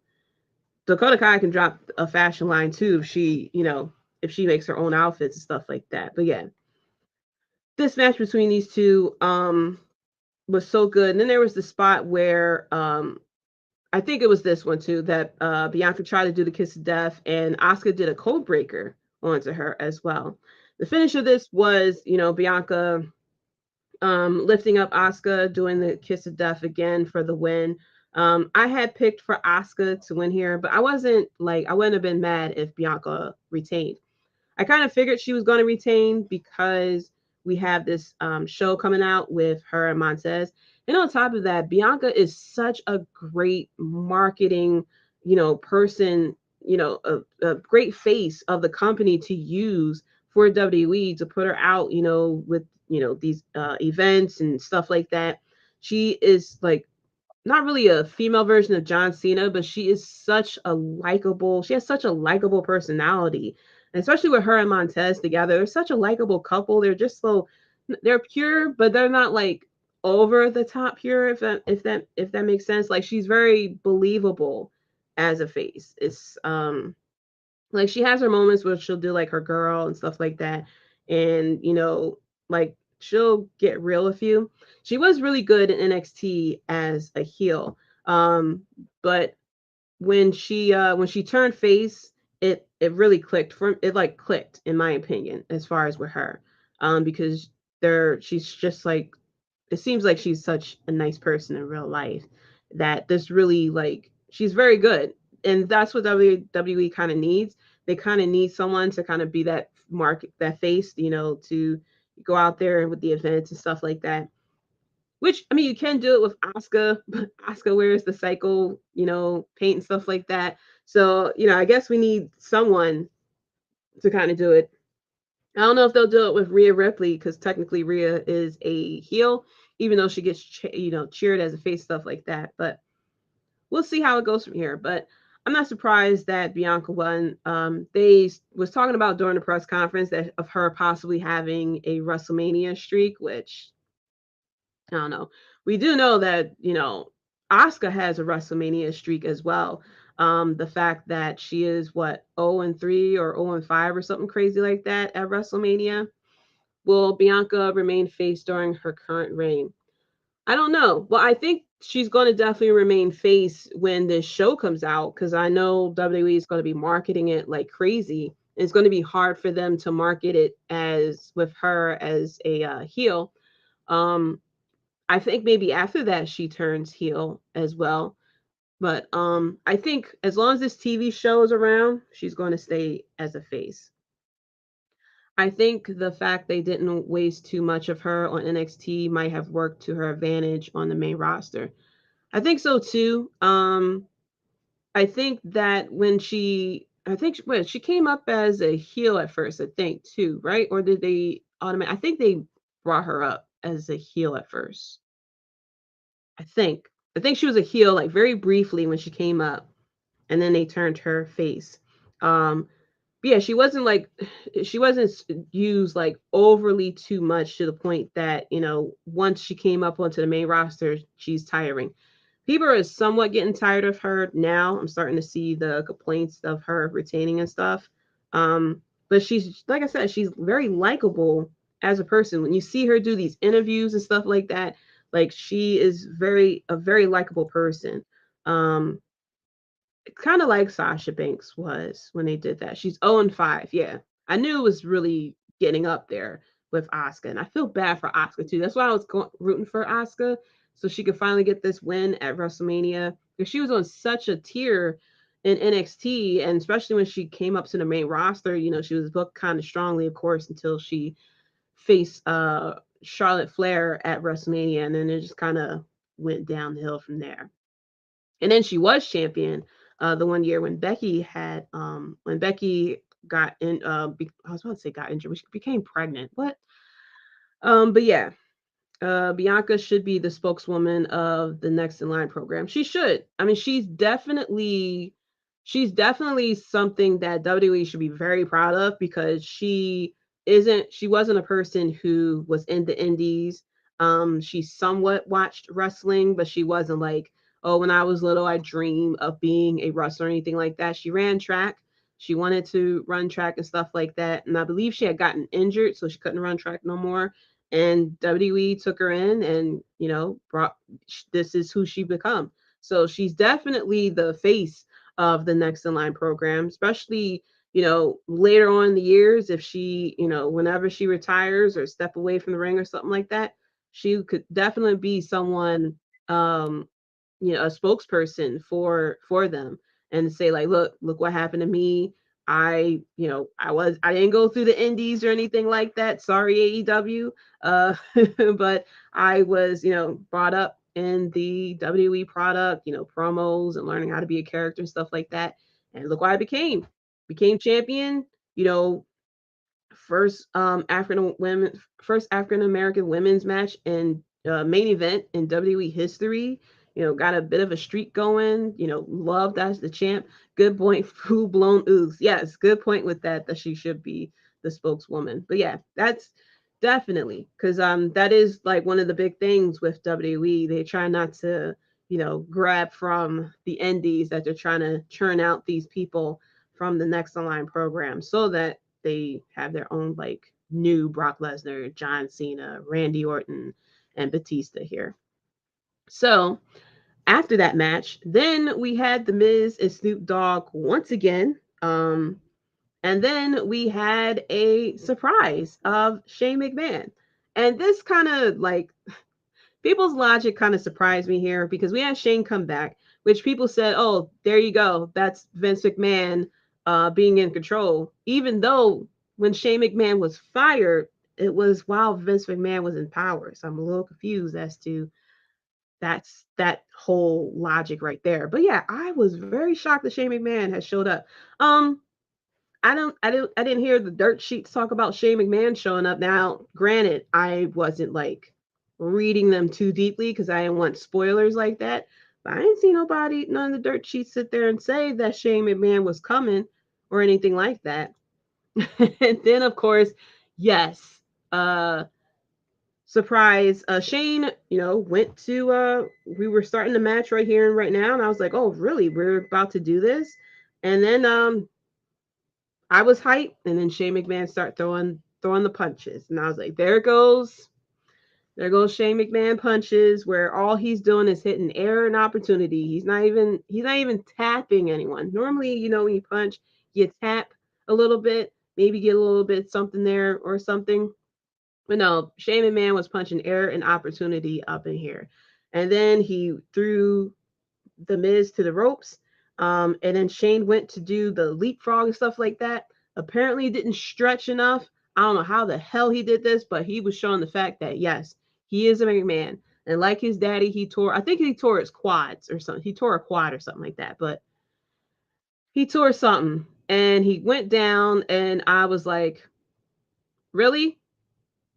You come back and this is what happened. Like, you tore your quad, son. Like, you are your father. As much as you and your father beef, you are your father.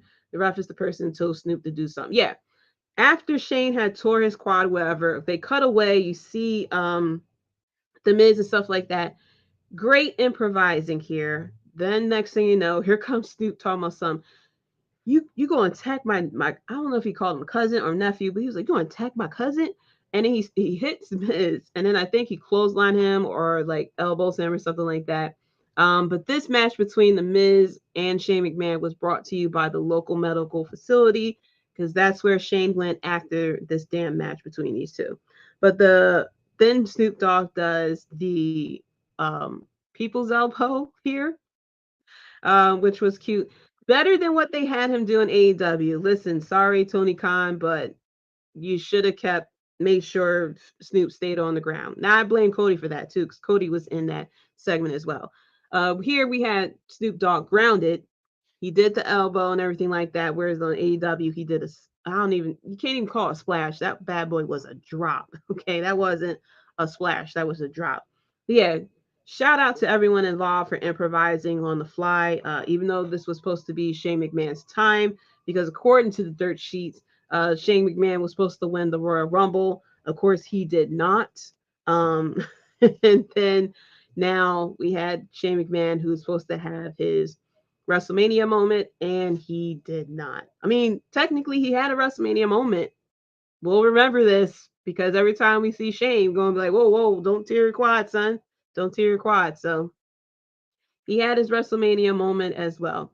So after that little cool down there, even the segment that, Bobby Lashley could at least cut a promo or something. We had the Hell in a Cell match between Edge and Finn Balor. And this match was brought to you, I think it's called the Pope's Exorcist or something like that.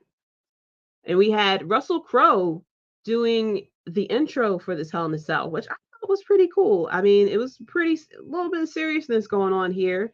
I'm happy that we didn't have like a mascot, like an exorcist or something like that, or a pope, going around or something. I'm glad that we kind of had a bit, well, at first, I should say, at first we had a little bit of seriousness going on with this match. But yeah, it just seems like let me see here. But yeah, it seems like with this no. I'm trying to find my thing. There we go. So it seems like with this we were going a little bit serious, because we had Russell Crowe with the Pope's Exorcist and everything. And with this match, first of all, Finn Balor coming out with the demon entrance. I was hoping that we would get like NXT Demon Balor, not what we got on the main roster, where he was knocked out by Roman Reigns and he was resurrected by music, and then apparently was taken down apparently by God at this point, because no one seems to know who it was that took out that top rope. I need to be exercised after dealing with the Shane flop. We all did. Because that was a segment that definitely could have went to somewhere else. I mean, we could believe the dirt sheet that was talking about how Shane wanted the Royal Rumble to be all about him because we saw that he wanted to get that WrestleMania moment and take down the Miz, and his leg couldn't even keep up with him, or the quad, I should say.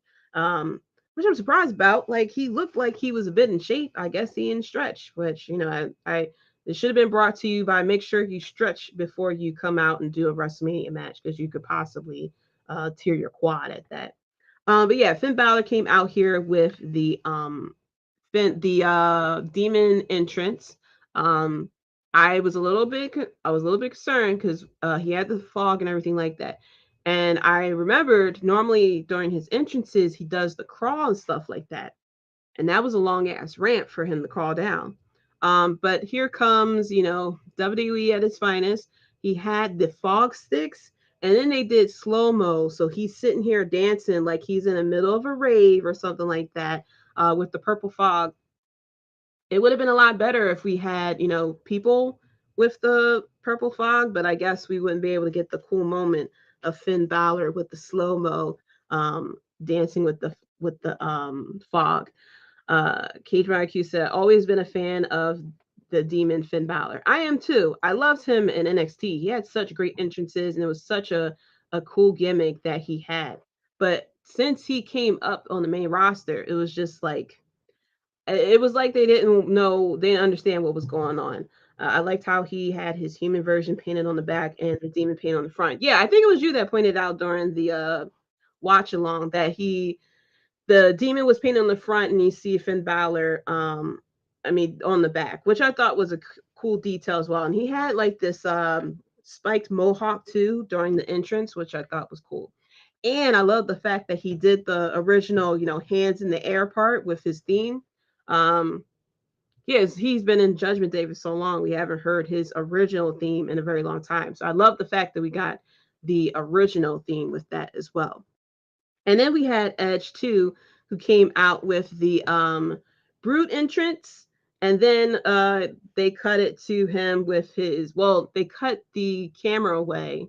And then he took off his stuff and he was back to regular Edge with his banging entrance theme, which I, of course, love. Now I knew this match was going to be serious, right? And I was like, oh, cool. We're all like, yeah, cool, Hell in a Cell match at WrestleMania again. Edge, we know how crazy Edge is, the fire on the table spot. Finn Balor, of course, he's back as Demon Balor, hopefully we like NXT, all good and well, even with the Pope's exorcist and stuff like that. The Brood photo on the back of his jacket. Yeah, I forgot to mention that. He had the photo of the Brood on the back of his jacket. Of course, there was rumors of Cage was supposed to be in the that Christian, not Cage, that Christian and Gangrel could have been in the entrance with him. But as we see, Tony Khan was like, hell no, you're not going to go to Christian. But it was cool that he had a picture of them on the back of his jacket. But with this match, getting started and stuff like that, thinking it's going to be hard hitting and everything. And then they went under the ring and we saw that the weapons were color coded. And I'm cool with the Kindle sticks being purple and red, whatever, whatever, Kindle sticks painted purple and red. But then we had the chairs that was painted red and purple as well. And then we had the table that was painted purple. And it just kind of like took away from it because it felt like the damn emoji match at the Mysterios, where we had something serious going on and we had a bit of silliness kind of colored in here.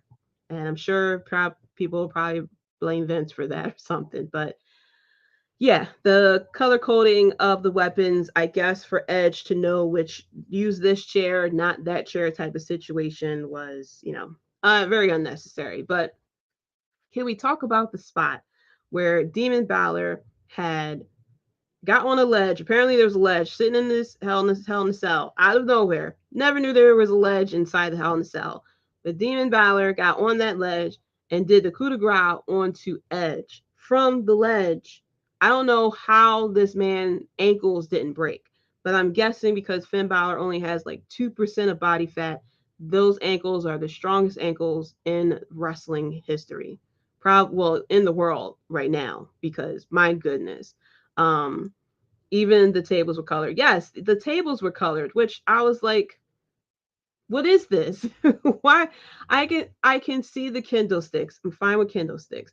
The chairs, okay, maybe you ran out of the black chairs and you realized the only chairs that was left was, colored for a baby shower or something like that, or for a kid's party. Okay, you realize you can't grab the pink and the orange ones or the yellow ones, just grab the red and the purples.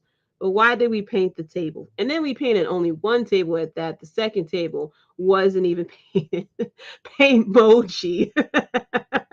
They might as well have the sin emojis in there in the purple and red, like with the cross eyes and everything like that. My ankles were hurting after that spot. Yes, I was in shock. I thought we were going to have another Shane McMahon moment or something, but that wasn't even in the moment. It wasn't Finn Balor's ankles. It was his damn head, because we had the spot of Edge throwing a fucking ladder at this man. Uh, I mean, Finn Balor kind of caught it, but he also caught it on the head. And he went down the ground, and we saw he was bleeding. And WWE had gasped. Everyone in the production truck gasped. Everyone in the gorilla position gasped. Vince McMahon with that horrible ass mustache also gasped. Probably called Triple H on his cell phone, unless he snuck into the building again and was like, "Turn it off." I can't do Vince's voice, but he was pretty much like, "Turn it off." And they immediately cut the camera to Edge. He stopped the match. The crowd was booing because, yeah, he was spilling out. The medical team immediately comes in and tends to Finn Balor. Finn Balor's like, "What the fuck are we doing? They do this all the time in AEW. Just give us this one time. It's a Hell in a Cell match, please." And they was like, "No, okay, we have been brought to you by Cinemoji, okay, we have been brought to you by medical facilities, the Pope's exorcist, even though it's Pope's exorcist, we ain't doing that stuff in here, okay. We have been brought to you by Mike's Lemonade, but we are not, we do not, we are not sponsored by the color red, okay. This is not Sesame Street. Get your ass back over to them doctors and get patched up." Kudos to the doctors too, who patched them up very well, because there was a photo that I think it was Finn Balor who tweeted. It was a big ass opening in the top of the head, which I don't know how the hell they closed that cut up, that he stopped bleeding. But yes, the cut after the match, he posted on Twitter. Oh damn, yes. I don't know how they stopped that bleeding, but oh my goodness. Kudos to that medical team, because they stopped the bleeding and everything like that, and he continued on with the match. I know John Moxley was like, "Oh." John Moxley somewhere probably started bleeding after watching Finn Balor's ankles and the bleeding and everything like that. Who knows? I mean, that's John Moxley for you. He's probably bleeding right now somewhere somehow. I'm surprised he wasn't bleeding at the last Dynamite, because that man loves to bleed. My goodness. But yeah, this match it was good. It was good. Moxley got mad. He was upstage. I know. He's probably like, or he probably called Finn Balor afterwards. Was like, "That amount of blood that you spilled, sir, I can do that in 5 seconds." Okay. Did they staple his head mid-match? I don't know. I guess they did. That's why they stopped. That's probably how they stopped the bleeding. Because the match didn't stop for that long either, to where as though they needed to the match didn't stop for that long either. So I guess so. But in the end, we had Edge who won the match. I thought it would be Finn Balor since it's the demon, but once again, the demon lost, which is like, damn it. Oh well. So then we come to the main event here, the match that everyone wanted to talk about, the finish your story, hashtag finish the story, against the tribal chief. A lot of discussions about this match as well, and that is for the undisputed WWE Universal Championship match, Cody Rhodes going against Roman Reigns. I was about to say the tribal chief. head of the table, Roman Reigns, hashtag 1,000 days. And this match, it was good. It was good. First of all, Cody Rhodes coming out with the eagle wings on his back, like more and more like Homelander every single day. This man just need eventually. I mean, I'm like I said, I am waiting for him to evolve in his final form of Homelander. It's slowly happening each and every day. We had the wings on his back and stuff like that. The red, white, and blue going. Like he's right there, yo. He is right there. Um, so we also had he went ringside with his with Brandy and the baby and stuff like that. And then he took his belt off and he gave it to the kid next to Brandy and the baby. And I was like, that kid looks very familiar. And it was actually Brody Lee, aka -1, Brody Lee's son. And I thought that was really cool. And on the back of Cody's belt apparently was all the companies that he had wrestled for. I think since he left WWE as well, um, all he needs to do is start cursing and turning heel, then he'll be full-fledged Homelander. I know, I'm just waiting for him to just turn on the fans. The moment he does, but he'll probably just under babyface it and just, do something else. I was not fond of the ending, but now I understand Tripp's plan on how he wants to continue it. Yeah, a lot of people was upset at the finish of this match. I'm going to go into my theory as to why I think this match went the way it went. Yes, hashtag 1,000 days. Yeah, Devin is so happy about this. Hashtag forever champ. Hashtag thank you, Roman, with all the ones. Probably until you weren't able to type anymore, Devin. That's probably all the ones that you put into that chat. But yeah, it was a good storyline with these two. And like I said, I know I say I am the president of the Cody Haters Club, and that's with the A, not the ER. He's a very good underdog babyface. It only works when he has the great heel, like we've seen with Seth Rollins and we see with Roman Reigns as well. He wants the bloodline to implode on the inside. Yes, that's how I feel. I feel like that's where eventually we are going to go. But Cody got his elevator too, and his pyro and everything. Roman had the piano players playing a little bit of his theme until he came out and everything as well. Paul Heyman, of course, staring a hole into Roman Reigns' head and everything. But this was a very good match. Roman Reigns, since he became the tribal chief, and even when a little bit before he turned to the tribal chief, it just feels like everything that he should have done when he was Blue Eye Roman Reigns, he's doing here, really telling the story in the match. He's very good with his facial expressions. He cracks me up with his facial expressions. Yeah, 6 pianos for the tribal chief. Yes, 6 pianos for the tribal chief because he is going on for 1,000 days. But this match between these two is really good. Of course, the crowd was, of course, behind Cody Rhodes. I mean, there was some people who was cheering for Roman Reigns. You saw a lot of people holding up the ones when Roman Reigns was talking. I admit, I love when Roman Reigns get introduced. He starts swinging the title, staring intently into his opponent's face, like, yeah, these are mine. You're never gonna get them. But yeah, this was a good match between these two. And of course, we had Solo ringside as well.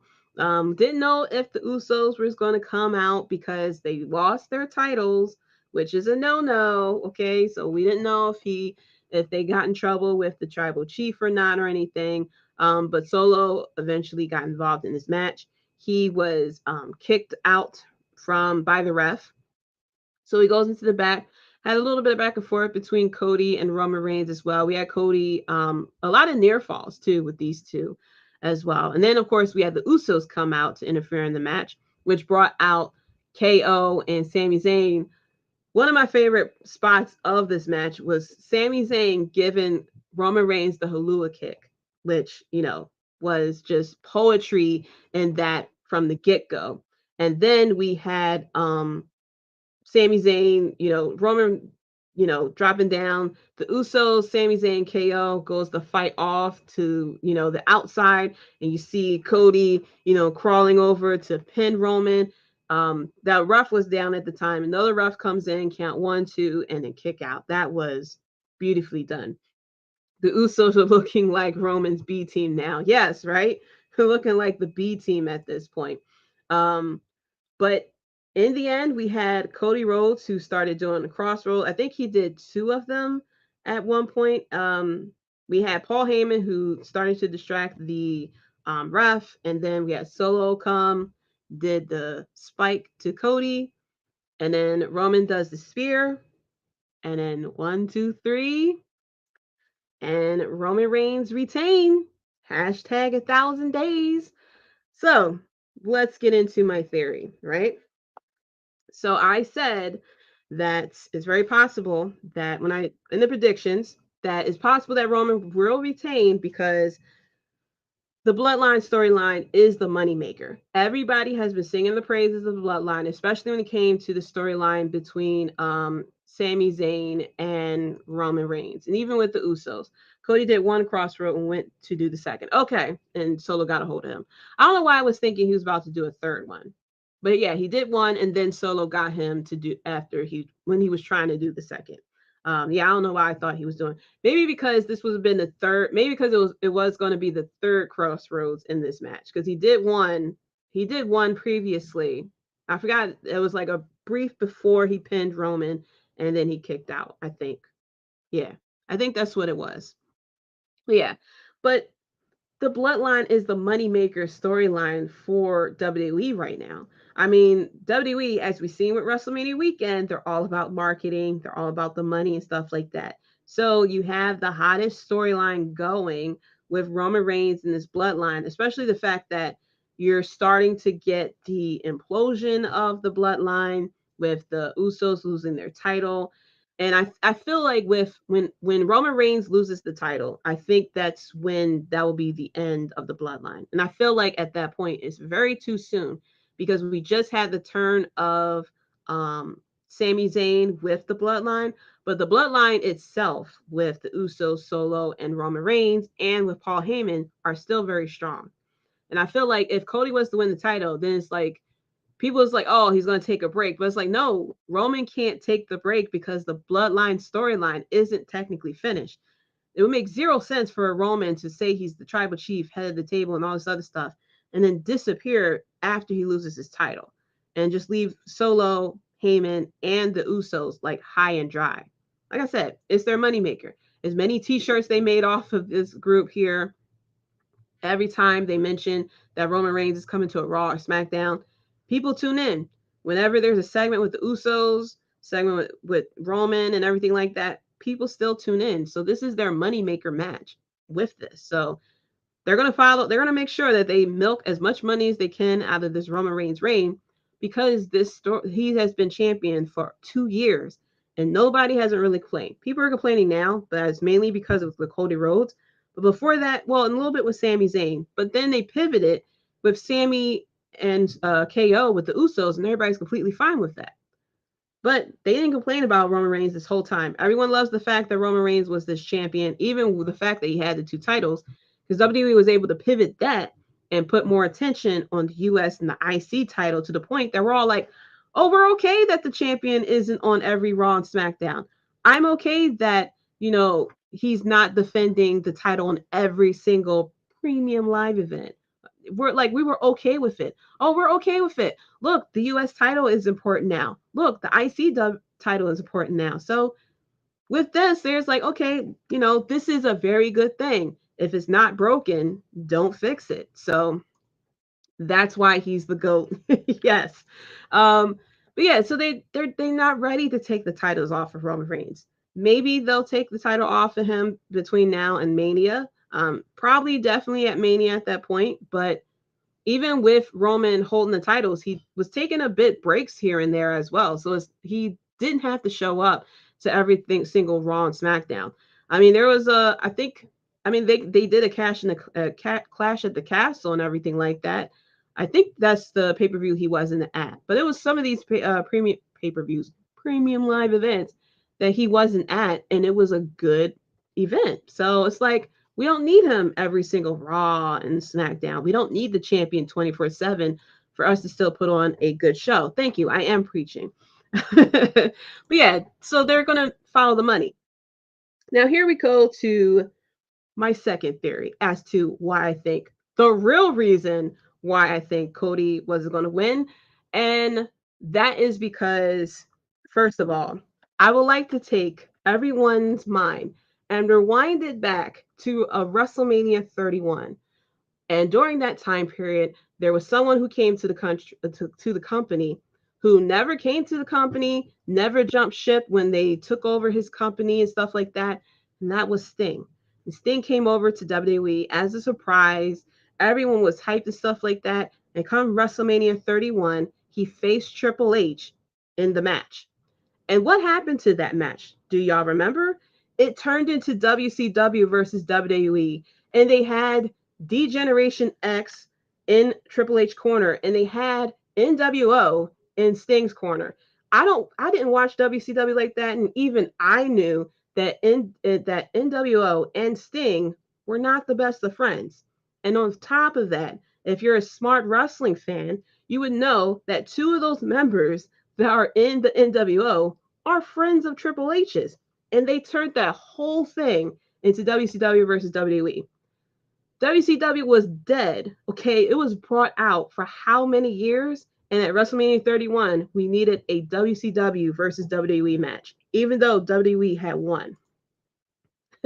We're going to WrestleMania 40 in Philly. Yes, the tribal chief may be there defending the match. Now, I hope that it's not going to turn into another Undertaker situation where we all showing up for the tribal chief and then he loses. Why did the chicken cross the road? Why did the chicken cross the roads to acknowledge the tribal chief? One's in the chat for that one. That's a good one. But yeah, y'all remember that turned into WCW versus WWE for no reason at all. I feel as though at WrestleMania 39, this was technically AEW versus WWE. People don't realize Triple H is a petty person. Do y'all forget like this is Papa H and stuff like that, but y'all forgot the man that he was before he became Papa H. That's a petty man.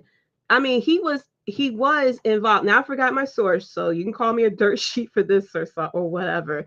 But I swear I heard he was involved in the Montreal screw job. Like he was somehow involved in what happened in the Montreal screw job. He's petty. He's part of the McMahon family. You're going to sit here and tell me, okay, that Cody Rhodes in AEW, he didn't come after Vince McMahon. He didn't come after Shane. He didn't come after Kevin Dunn. He didn't come after Stephanie. He came after Triple H. He's the one who did the throne. He did the golden shovel. He did the little being the elite segments where he had a Triple H look-alike and everything like that. He didn't say anything else like that about Vince McMahon. The only thing else he did was have this anti-WWE culture going on. And you're going to tell me that WWE brings him over and they're going to take him and beat their champ, who they made champ for 2 years? No, it wasn't going to happen. This was technically AEW versus WWE. And I wondered why they let Cody Rhodes keep that theme and kept everything that he was in AEW. And that was for this moment so they could sit there and show the world that WWE will always win in the end. And yes, they did pay him. They brought him up and all this other stuff. They did the same thing with Sting. They brought him in here. They built him up and everything like that. He had the feud with Seth Rollins and everything like that and everything. And they built him up for WrestleMania and he lost on the grandest stage of them all. And they did the same thing with Cody Rhodes. They brought him up. Yeah. Oh, yeah. We'll make you top guy. Oh, yeah. Oh, yes. Oh, we'll put you in the title match. Have the fans love you exactly the way you wanted to be booked in AEW. And they sat there and put him against their top guy and was like, we're not putting the title on you. Because you know what that means? If they did give the title to Cody Rhodes, that's a win for AEW. That's showing, oh, even though Cody Rhodes did come from WWE, he came back a better person and a better marketed person because of what happened in the indies and for AEW. And if they had put the title on that man, that meant that would have been a win in Tony Khan's book, okay? Because that shows Tony Khan is able to market that man. If Cody had never did AEW, if he had just New Japan and came back, he wouldn't have been as hyped or as loved that he is now. He was very hyped up for WrestleMania last year because of AEW, because, oh my God, he's coming from AEW. Like, yes, in New Japan, he was hyped and stuff like that. But before AEW started, WWE is going after the Young Bucks and Cody Rhodes. I didn't hear anything about them trying to go after, not Cody Rhodes, Kenny Omega. I didn't hear about them going after Cody Rhodes at that point. They only went after Cody Rhodes because Cody Rhodes tried to stay in AEW. And, whatever you say about the titles and everything like that, he wanted booking power, whatever like that. And Tony Khan just wouldn't let him. So he left and he went and got paid more money. Wow. Thank you, JD, for your sermon. They did the same thing to Vader as well. Fantastic, sis. Preach for my first lady. Yes, facts. Big facts. Hold up. I got the right clip for your cooking, sis. Play the clip. Play the clip. What clip you got? Oh, boy! Yeah! Yeah, like it really hit me. Like I thought of it before this all happened, but I wasn't 100% sure if they was going to pull the trigger or not, because I didn't want to say all this and then Cody wins and then I'm like, I'm wrong for it. But the way he was built up and lost, especially what happened on Raw after Mania. It's like if they'll eventually put the title on him, but if they immediately did that, like Cody didn't even have a full year in WWE technically because he was injured. But if they put the title on him, that would have been a win in Tony Khan. And that's it. That's something that not Vince wouldn't let happen. And that's something that definitely Triple H wouldn't let happen. Okay. Like I said, Cody came after Triple H. Yeah, he tried to clean it up and said, oh, I did all that because Triple H is my favorite wrestler. Really? Really? You did all that because that's your favorite wrestler and he wanted to make you better? No. Triple H is petty, just like his dad. I mean, just like his father-in-law and just like his wife, okay? Those are some petty people. And so, yes, this was all a fluke as to this was basically WWE versus AEW. And yeah, Roman Reigns had help and stuff like that. I think it would have been more in the stone. I mean, it's pretty much the same thing as WrestleMania 31. We had DX and NWO show up. So there was interference in that match too. But this was pretty much AEW versus WWE. And so for everyone who's upset about that, hopefully this would kind of make more sense to you guys that this was nothing but a little war in between these two guys. I mean, Tony Khan's the one who said that they're at war. And as much as WWE likes to not acknowledge that they're at war, they don't like the fact that this person who left their company went back and became a bigger name, okay? Bigger name than their own champion, okay? To the point that people are saying fire Vince because Cody didn't win. I'm upset and everything like that. That's why was another reason why Triple H came out the next night because he was like, look, hey, thank you guys for everything. We're not going anywhere. And who did he introduce? That wasn't a Vince McMahon thing. Who did Triple H introduce? He introduced the tribal chief. He acknowledged tribal chief, not your ultimate baby face. Even though, yes, Roman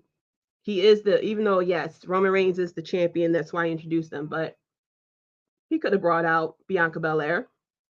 He could have brought out John Cena or something like that. But no, he introduced Roman Reigns, okay? Because that's their homebred. Roman Reigns didn't come through Roman Reigns didn't come through the indies or something like that. That's their baby. They created him, okay? And they multiple WrestleManias trying to make him the last image. And that's what they did at WrestleMania. Even though now we got the clip of Cody Rhodes looking sad with Roman Reigns celebrating behind him, but That's what it is. It's because this was nothing but WWE versus AEW. And they built it up hype, okay? Made everyone fall in love with Cody just the way he wanted to be in WWE. And they probably told him last minute. That's probably why we got all these changes, because they probably didn't want it to leak that Cody was going to win. Because if it came out of, a tag team match between Cody, with Cody, a mystery partner, and Roman and, Solo, that probably would have gave it away that Roman was going to retain, because why do some type of rematch situation with Cody and them? That's why I said I don't think Vince McMahon was in control of that Raw after Mania. I think something happened and there was panic. Maybe someone didn't show up, okay? Maybe someone didn't show up. Maybe someone's flight was delayed or something and they had to fix it. I mean, this is the first WrestleMania weekend of Triple H in full control. So it could have been that they wanted to keep it a secret from everyone of, this is who's going to win. This is what's going to happen the next night. Who knows? Or it could actually be Vince McMahon in control. We don't know. But that is my theory as to why Cody didn't retain. It may be a while, or they probably might do him just like his dad and just never give him that belt. He may end up going after the IC title or the US title at some point, because I found it very difficult and that was the thing that also made me really upset about his booking. The fact that he just came right in from another company and immediately gets put into a hot feud and is going after the title without going after the tag team title, the IC title, the US title, nothing at this point. They audible the Seth Rollins segment as he was in the ring during the commercial break. Yeah, that was weird. So let's get into the recap of Raw and eventually Dynamite. But we'll start off with that Raw after Mania. First of all, the crowd wasn't that hype as well. I don't know if it's because people were very tired from Mania or after Mania or something. But yeah, they even with Triple H came out, they weren't as loud as we normally see with the Raw after Mania. But do those fans really do love Cody? I don't know. Those same fans were even booing Cody after Brock whipped his ass. WWE made the right decision. And that's my thing too. And I had said that, I believe, during the prediction show, that if Cody was to take the title, the thing is with WWE and the fans love the chase. We felt the same way with Becky Lynch and everything. We felt the same way with Becky Lynch. We felt it with Kofi Kingston as well. The chase is so exciting. Oh my goodness. I hope they win the title. Once they win the title, a couple of matches later, all of a sudden, I'm bored. Oh my gosh. People were bored with Kofi Kingston after 3 months. And people were definitely bored with Becky Lynch after a while as well.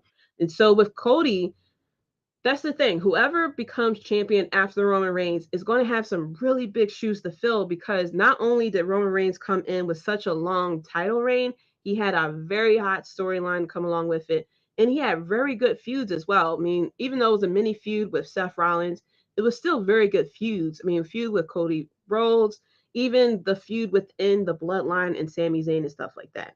So whoever is champion after Roman Reigns is going to have to carry such a big, heavy load of, not only being a strong champion and having strong storylines, but you have to be a strong enough character for the fans to really like, for no matter how long this feud is for, though. It could have happened with Bianca if she didn't drop the title in 26 seconds to Becky. Yeah, same thing with Bianca. If Bianca had held the title this whole time since she won it from Sasha, people have been bored. People are fed up with Bianca now. They were upset that she retained the title. So it's just yeah, you want Cody. I think it would have messed up Cody a lot more afterwards. I think it would have messed up Cody a lot more if he had gotten the title now, because he's such at a hype that it would have been such a high expectation for him to really have this strong title reign. And I think fans would have turned on him eventually, and he would have been stuck because he would get booed. The Raw after Mania is always associated with loud crowd debuts, and new concepts in the last 2 years have kind of fallen short of both. Yeah, I think it's because WWE wasn't really negotiating for any. Normally, there's call ups and stuff like that. I think what really messed up WWE is the new NXT. because last year NXT 2.0 was very new, so no one was ready to really be called up like that.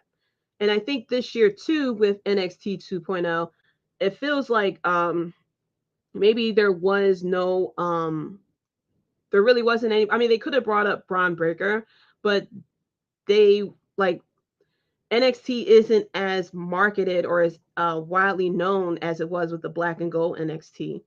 Like with NXT with the Royal Rumble, I don't even think they had any male NXT wrestlers in the Royal Rumble. I think the women's had some NXT wrestlers, but I don't think the NXT I don't think any NXT wrestlers was in the Royal Rumble. I could be wrong. More than 2 years, basically. Yeah. Yep. Yeah, more than 2 years. Yeah, the like I think it's because yeah, basically women had 3 to 4, whereas there were men. Exactly. So if they had called up Braun Breaker, you run that risk of people like, who the hell is this? Especially now that we don't have the Black and Gold NXT, where it's widely known with the same crowd who was there at the Raw after Mania. Not on top of and then on top of that, a point too, because of AEW, it's very possible that a lot of the loud crowds and stuff like that, and a lot of the international fans aren't going to the Raw after Mania anymore, especially if you have the 2 nights. Normally you go, I know that people like to stay in the city for more than one night, but it's more likely the same crowd from night one and night two. I mean, you're going from what?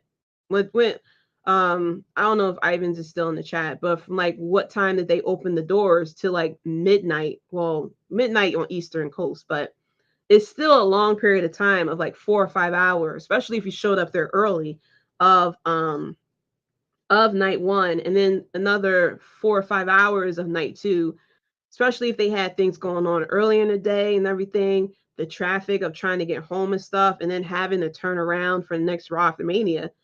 It was pretty tired. It felt like, I don't know if the crowd was muted, but it really didn't feel like the crowd was very loud. I wonder how bad AJ Styles' injury is still. Yeah, I thought maybe he would have showed up, but I think the why people were so upset is because they were so honed in on Jay White showing up, because that's all the dirt sheets was saying, that yeah, Jay White, Jay White, Jay White. They opened the door since 3 p.m., closes at 9 p.m. That's 6 hours for both nights. 6 hours. So that's 6 hours night one if you got there as soon as the doors open. Another 6 hours on night two. Come Raw after Mania, y'all tired. I'm hoping that's not how it feels with Philly. But yeah, you're tired. After once you get to Monday Night Raw, you're damn tired, because even when Triple H came out, the crowd wasn't really that loud. So you're tired. Um, just read Jay signed with AEW before the weekend started. Not a lot of people even read that, because I didn't hear about that, and there was still people like rumbling during the weekend too of Jay White possibly showing up at Raw after Mania. Tailgating since 1 p.m. those 2 nights too. Exactly. Especially if he was doing things during the day, going out to get a big lunch, tailgating and everything. Yeah, by night two, you're tired. Your favorite didn't win the title match. Well, not you, Ivan. We know you were hashtag 1,000 days. But yeah, your favorite didn't win. And then on top of that, yeah, you're tired. So the Raw after Mania was a very weird show. Yeah, you may have thought that maybe Vince was involved, but Vince normally has very good Raw after Manias. I mean, before Triple H took over, really, Raw after Mania was consistently very good. Now you can say it's because we didn't have AEW. It's very possible because of inflation or whatever, because you had the NXT Black and Gold call ups and stuff like that. But normally Raw after Mania is really good. And I think it's because now, instead of them trying to book as a great match, I feel like maybe have gotten rushed because they weren't exactly maybe because they was trying to keep everything such a secret. That's why things started slipping to the time, stuff like that. Um, Normally it's all about, oh, who's going to show up and things like that, and the craziest thing happening. But yeah, it was a very weird Raw after Mania. We'll see what happens at SmackDown as well. Raw had fans confused, quite like what the fuck, and some were tired as well from every event as well. Yeah, because not only because then also too, I think wasn't SmackDown and SmackDown was in LA as well too. So you had SmackDown and then you had first of all you had SmackDown, then you had the Hall of Fame, then night 1, night 2, and you're coming out with Raw after Mania. And then especially if you were doing other events that was in LA as well. Um the last couple of years, Raw after Mania has been lackluster. It has been. I think because of the NXT 2.0 and everything to it. Well, it's probably because of the 2 night concept of WrestleMania, especially if you've been there since SmackDown. Yeah, because after SmackDown, you had the Hall of Fame. So yeah, you're very tired by the time you come to Raw after Mania. I think ever since the pandemic, too, it hasn't really been Raw after Mania hasn't been that good. So yeah, it's just weird. I mean, we'll hope maybe next year NXT would be good. Forgot NXT Stand and Deliver in the morning on Saturday. Yeah, too. Especially if you went to NXT Stand and Deliver, that's a like you worked a full job this past weekend. If you went to SmackDown, Hall of Fame, NXT Stand and Deliver, night 1 WrestleMania, night 2 WrestleMania, and then the Hall of Fame because all the other years it was mainly night 1. You got some rest and everything. Maybe you slept in so you can stay up for the 1 night WrestleMania, and night come Raw after Mania, you was just mainly hype. But yeah, it's just I feel as though that wasn't. I feel as though it wasn't Vince. I could be wrong. It could very much have been Vince, but I think it's just like it was people not being prepared for Raw after Mania. This was Triple H's first full WrestleMania weekend. Who knows if he like didn't learn how to do everything from Vince McMahon at that point. Yeah, long weekend. And so at the end, the fans retired. Probably the wrestlers retired. A lot of the wrestlers were in the same gear that they wore at WrestleMania. So a lot of people was tired at that point. But yeah, this was Matt Riddle was the surprise with this Raw. So it wasn't that exciting. I mean, there was a few things that was fine that they did. We saw a little bit of Omos as well. Very weird of Seth Rollins making that little cameo. We had a cool segment between Bianca Belair and Rhea Ripley as well. We had the Street Profits going against KO and Sami Zayn as well. So there was little things that they had here that was pretty good, but it was a very weird Raw after Mania. We'll see, like I said, what happens with SmackDown. Maybe SmackDown will be a little bit better because they have now the wrestlers and everyone has that bit of a, letdown and everything like that. Mick Thompson, what's up? I just see your, hey, what's going on? Thank you for tuning in as well. Yeah, it was a very weird Raw after Mania, but maybe we'll stop putting a lot of emphasis on Raw after Mania from now on because maybe it was just too much pressure. I think it's because it's just too much pressure to get that signing because normally there's a call up, there's a signing and stuff like that. Maybe it's just been too much pressure for surprises, stuff like that. Very similar to Royal Rumble because people felt as though Royal Rumble has fell off these past couple of years because normally there's returns and surprises, stuff like that. And recently, WWE has just been working with their own roster. So maybe this is a sign of things to come of WWE just working on their roster and eventually going to not signings and stuff like that, especially now that they have the next in line program, is less emphasis on trying to get these big names coming in. Of course, they had Cody last year, stuff like that. And as we see, we didn't have Jay White or anything like that. Thank you, Mick. Cannot wait to see what happens on SmackDown. Let's see how this turns out. Yeah, SmackDown may be a lot better. We have Triple H coming to not really make an announcement. He's coming to make an appearance, probably to clear up some shit that people are coming on. They'll try to move the crowd if they start with the hashtag fire Vince. So we'll see what happens if they even chant that. I doubt they're going to chant it. So going over now to AEW, we had MJF Day, which he sang, which I wasn't a fan of. That was very sports entertainment. It reminded me of when The Rock used to do his concerts, and I hate it when he did the concerts too. I thought was like, okay, if you want to sing, go put out an album or something like that, but don't take up time in a wrestling ring and sing and put on a concert. I mean, they was in Long Island. That felt like a Raw after Mania, which was weird. Like the Dynamite in Long Island felt more like a Raw after Mania than the actual Raw after Mania because the crowd was hyped. Of course, there was Bizarro Town because it was MJF that was getting cheered and applaud and everything like that. He got the key to the city and everything. Jungle Boy and Sami Zayn came out and they got booed and everything. So Dynamite was a pretty fun it was a pretty good episode. Besides the singing, I wasn't really that big of a fan of singing. We had Sammy Guevara going against Commander. I love Commander. He runs those ropes a lot. I mean, he ran those ropes like what 3-4 times during this match. I'm like, all right, dude, just do it once a match to keep it special. We don't got to see it. You playing it out at this point, running the ropes 3 or 4 times. Even though it's like very, I don't know how the hell he's able to run the ropes the way he does. He's like, I don't know. That's a very good balance. But this was a fun match between Sammy Guevara and Commander as well. We saw old man Keith Lee challenging Chris Jericho. You can see on Chris Jericho's face that he is still upset at the fact that Seth Rollins had 80,000 people singing his theme song. He was cutting a promo talking about Adam Cole, but you can kind of put correlation and feel like you upset that Seth Rollins had people. You're upset that Seth Rollins took your idea with the crowd singing your theme.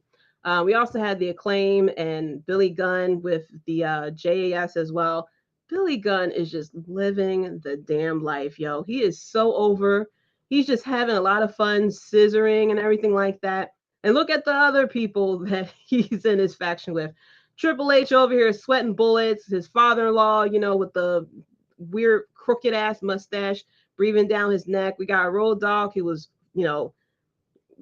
pretty much begging for a job at AEW, not getting the job, and then now he's in WWE, probably might get fired again, who knows.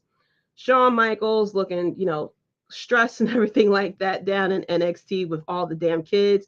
We had Grayson Waller sitting there complaining to him. We got people coming up to him asking for favors all the time. And here go Billy Gunn just selling shirts and just his kids are slightly over. He's with the most over tag team and everything. He's just, living the dream right now. Just living easy and everything. We also had, first of all, Bryan Danielson, Daniel Bryan or Bryan Danielson as a heel is the best thing. He's so good as a babyface, but him as a heel, he's just as good, which is very rare for a lot of wrestlers to be able to be a heel and a face and have it work both ways. But he was cracking me up because the Blackpool Combat Club was going to get some jobbers. They, of course, got defeated. He picked up the mic and was like, we have nothing but a bunch of amateurs out here, and we're the best pro wrestlers. And he loves pro wrestling. He's pretty much kind of like similar. It's pretty much the same thing he was saying when he was going against Kenny Omega, that he loves pro wrestling and he's the best pro wrestler in the world. And then he sat there and took a shot and was like, well, after this past week, I know we're the best pro wrestlers in the world. And then Hangman Page comes out, and then Brian goes, oh no, here comes an amateur. Here comes the amateur. And then, of course, he leans back in the corner. He goes, all right, what you going to do now, Hangman? Hangman comes in. Of course, it's 3 against 1. He gets jumped. And then Bryan Danielson was like, he was like, this guy's an amateur and no one loves you. He's like, no, who is anyone going to come out of the back to help out? No, because no one loves this man. And I'm like, damn, yo, this man, we just had Hangman Page stop drinking. You're going to bring this man to start drinking the fuck again. Like, goodness gracious. But heel Bryan Danielson is so good. How the director Chris from Circle Debate calls Bryan Danielson, he calls Danielson Bryanson. Listen, this name switch keeps fucking me up because I'd be wanting to call him Bryan Daniel. Daniel Bryan. And I keep saying Daniel Bryanson, and I keep saying I keep wanting to say I say Brian Daniel, yeah, Brian Daniels, Brian, like the name switch is just too much. Like we're so used to calling you the other way, and all he did was just flip the names, and it's just fucking us all up. Brian Danielson was big mad. Do you think Brian Danielson is the leader of BCC because it felt like it? It does feel like he was the leader of the Blackpool Combat Club. Like I said, he's so good on the mic because he was like amateur. No one loves you. No one loves you because you're amateur and everything like that. And it's just like, sir, man, who hurt you? Who hurt your feelings about like Vince really hurt your feelings that much about the whole B plus player that you are. You just love pro wrestling. You hate amateurs. Like I guess some of the things he was saying to John Cena that time was like he really felt that way. Like, you are you are not a pro wrestler. You can see really loves pro wrestling up in here. So yeah, I thought that was hilarious, that segment with Brian Danielson, because he was like, "Is anyone gonna come out here for you?" No, because no one loves this man. It's just like, sir, like, stop it. He's already dead. Oh, what's good, TK? What's good, First Lady? Happy birthday and congrats on 4 years. Thank you so much. Thank you so much. Go be sure to check out the Tim King show as well. I was getting Daniel Bryan Planet vibes. I know, like he is so good that he had you booing him because he wanted to save the planet. Like he had people hating on him because he wanted to save the planet. All he wanted to do was conserve the planet, extend the lives of mankind out here. He's trying to save the world, and we're all booing him because he decided to make sure that the championship was recyclable. Like, goodness gracious. But yeah, this was so good. And then we had the main event of FTR going against the Gun Club. If FTR loses, they'll leave AEW. So of course we saw Triple H rubbing his hands, watching the monitor closely, hoping that FTR would lose. So he can immediately pick him up. Was like, "Hey, look, guys, I please, I would love for y'all to come back. I know I have tag teams here, but I miss you guys. I really miss you guys." Um, Tim saying big time Captain Planet vibes, fickle amateur. Yes, I use the word fickle now whenever wrestling fans starts doing their stuff. When I was talking to the hubs about what was going on with hashtag fire events, I was like, sometimes wrestling fans are really fickle. Like he really taught us a word from the dictionary. I never used the word fickle until Daniel Bryan. Now we know the word amateur to know the difference between amateurs and pro wrestling, and to love pro wrestling and know that he is trying to do all of us a favor by ridding AEW of amateurs. So him with these key words, because he kept saying amateur.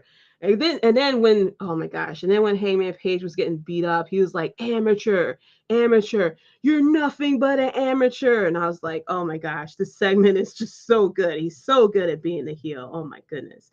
But yeah, like I said, Triple H sitting there rubbing his hands together. He was like, "Listen, I wasn't able to get Jay White, but if you guys just please lose for me, I would love to have you guys out here."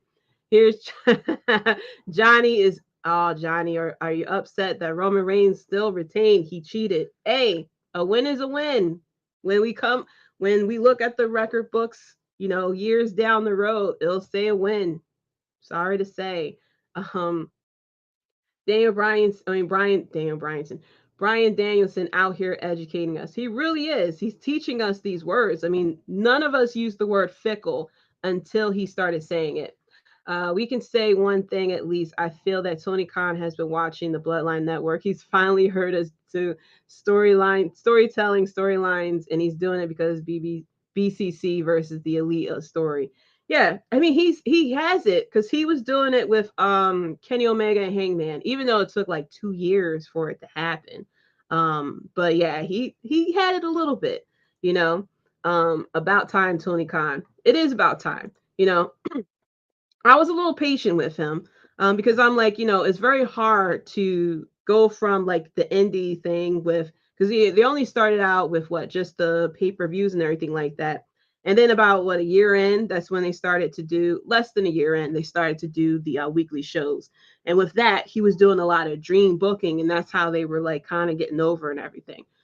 But now we're starting to get to the storylines and everything like that, compelling storylines. So it seems like he's listening to people. So I'm happy about that. Maybe, with Jeff Jarrett and everything, and Jeff Jarrett and a lot of people who have the experience of storylines, he's starting to listen to people. I would love for him to continue working on the women's division, please. Get somebody in here to help you with that. And then now he has Ring of Honor going on with the Ring of Honor TV. I didn't really get a chance to really watch Ring of Honor like that, but I heard good things about it. So we're getting there. We are definitely getting there. I say in about 2 to 3 years, I think we're going to start hitting their stride. We had the announcement that Tony Khan kept saying, I have a big announcement. Oh, I have a big announcement, guys. Ooh, hey, I know WrestleMania is going on, but I have a big announcement. And I will say it was a very good announcement.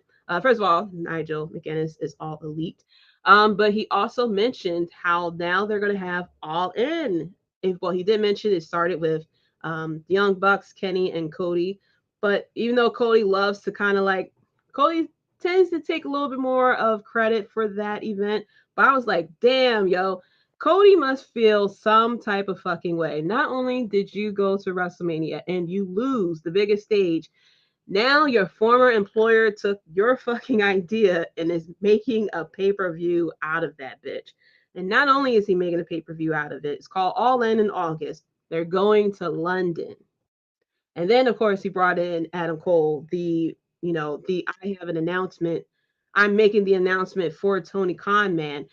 uh he mentioned how they're going to Wembley Stadium, and I'm like, whoa.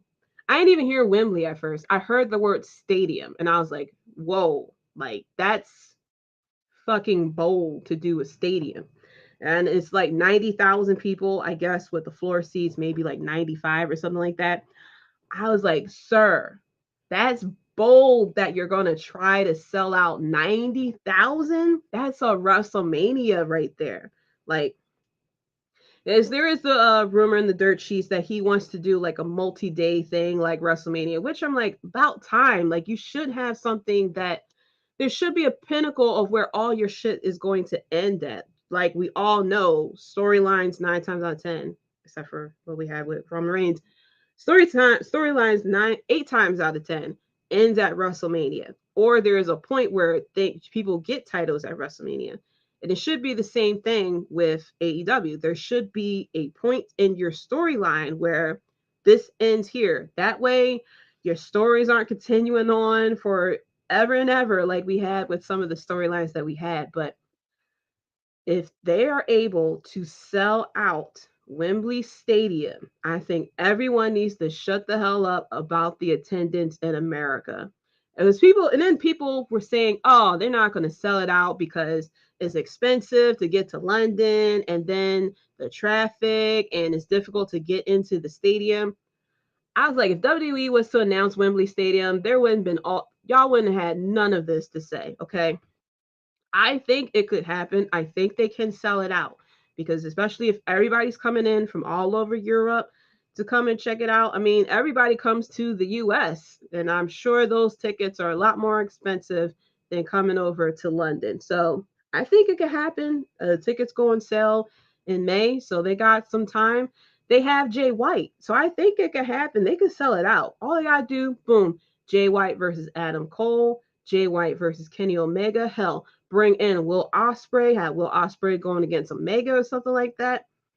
It can happen if he has the right card and everything like that, and hop it up. I'm sure Americans gonna travel over to London to see that show. So I think it can happen. If it does happen, you got something on your hands, sir. You can go to London, England every year for All In. But I thought it was funny that it's called All In, not All Out. So I don't know if they're going to do All Out, because All Out would be that next week in Chicago. So I don't know. I don't know what they're going to do here, but I'm very intrigued. I'll tune in. I'll definitely tune in. I'm very interested to hear how many tickets they sell come May 5th. It might take some while. I don't think they're going to sell out first day. I think they're going to sell a lot of tickets that first day. I don't know if they're going to sell out the first day. If they sell out the first day, applause to them. Applause to Tony. Okay, applause to Tony for that one. Um, but with the main event of the Gun Club versus FTR, first of all, I was this close of getting a Gun Club T-shirt. That entrance they did with playing 50 Cent and everything about their entrance was so good because the camera swung around. You see one of the gun kids, do that. The other one sitting there singing the words. And then he spat out the water right on beat. I was like, oh man, this entrance was so good, yo. The reduction and everything about it. I did know. I know that they got a new production person. I think they got a new marketing person or something like that from WWE or like public relations or something. So they're getting there. They are definitely getting there. But yeah, that entrance hit so hard. That was so good. I'm like, yo, I think I'm a fan of the Gun Club. I mean, I'm slight fans of them. I find them funny because I watched a little bit of like Sammy Guevara's blog back in the day, and the guns were on there and they were hilarious to me. So they're creeping up on me. Yeah, the entrance was dope. It was really good as hell to play that song in New York, and then someone on Twitter retweeted the because AEW put the AEW or someone had put the entrance on Twitter. Someone quote tweeted it, tagged 50 Cent and I think Interscope Records. It was like 50 Tony Khan's using your song. I don't know if he got licensed for it, but he's using your song. I'm like, damn, bro, really snitching? I mean, fucking Undertaker used Johnny Cash for his entrance. I don't think he was tagging anybody to clear. I mean, for something with Tony Khan, if you want to use a song, Tony Khan will pay the money to get you that song. I mean, John Moxley, who else? Orange Cassidy. There's a couple other people who use special songs, stuff like that. And even for the 7-on-7, not the 7-on-7, the 7 matches between the Young Bucks and, oh my gosh, Death Triangle. He used the NBA song for that. So I'm like, yo, you love getting them songs. But yeah, I was cracking up when I saw someone tagging. And someone's like, hey, you do know like he had to have gotten the money for it. You don't know that. You don't know if he got the rights for it. Did 50 Cent even know that his song was being used? I'm like, Prairie. The person's like, he obviously had paid for it. He has enough money. And then the person was like, oh, I see you do the books for Tony Khan. Okay, got it. I'm like, geez, yo, like, what did Tony Khan do to you guys? Is it because that he got Bryan Danielson? Is that what it is? Is it because he got Adam Cole? He really hurt y'all feelings or something like that? Because, whoa, the fact that that person had tagged 50 Cent to make sure he knew that his song was being used. It's like, okay, like, calm down. But yeah, that entrance was so good. In the end, FTR won. So it seems like FTR is staying. It looks like everybody thought that maybe they'll be leaving and going to WWE, but someone's like, well, they probably won because they threatened to leave. And both FTR, Dax and Cash both had responded. It was like, no, it's because I think it was Cash who was like, no, it's because I get to be closer to my daughter and my wife. I don't have to be away from them for that long of a time. I get to have fun, which I figured, like, same thing with Jay White. They get to have a little bit more time, enjoy family, enjoy friends. You get to wrestle whoever you want to wrestle. You want to hold titles from 6 different companies, you can hold titles from 6 different companies, because once you go to WWE, you in that bubble, you are a marketing prop. You'll be wrestling in matches sponsored by Cinemoji and everything like that, and having the on the side of the ring looking at you and everything. FTR plus Bryan Danielson shows again why he's one of the greatest of all time. Yes, Brian Danielson as a heel. I was so hyped when he, turned heel and everything like that. Cause I was like, last time we had him as a heel, he was so good. He was so good. And so, yeah, can't wait to see what's going on next with AEW and everything. Can't wait to see what's going on with SmackDown as well. Oh, he's scary as a heel, as we saw with what he did to Hangman. Yes, he told that man, "No one loves you." Like, geez, like who does that? Who tells someone no one loves you? That's why you're getting your ass beat, and no one is coming out to help you either. So yeah, um, so we got a little bit of time. I went through everything. Since it's the 4-year anniversary of the podcast, my birthday's coming on Sunday. I figured I'd have like a mini Q&A or something like that. You want to pop some questions in the chat, stuff like that, you can. While people are thinking of questions and everything, for people who don't know who I am, I started watching wrestling when I was 9 years old. I was over at my cousin's house, and they had mentioned that SummerSlam was on. No idea what it was about. So they turned on SummerSlam. This is SummerSlam '92. The first match that was on was the Ultimate Warrior going against Macho Man Randy Savage, and that was like crazy to me, because I never seen anything like that. And so when I saw these two, I was like, yo, this looks like some like superheroes brought to life. And I was a tomboy growing up, so I was into Batman. I wasn't really into animes or anything like that, but I loved, like, I didn't read a lot of comic books, but I loved like the comic book look and stuff like that. I used to say Michael Keaton basically babysat me growing up, because if you wanted me to shut up and sit down and sit still, just put on Batman '89 and I'll sit and watch it. I knew all the words and everything like that. But when I saw Macho Man versus the Ultimate Warrior, I was like immediately hooked.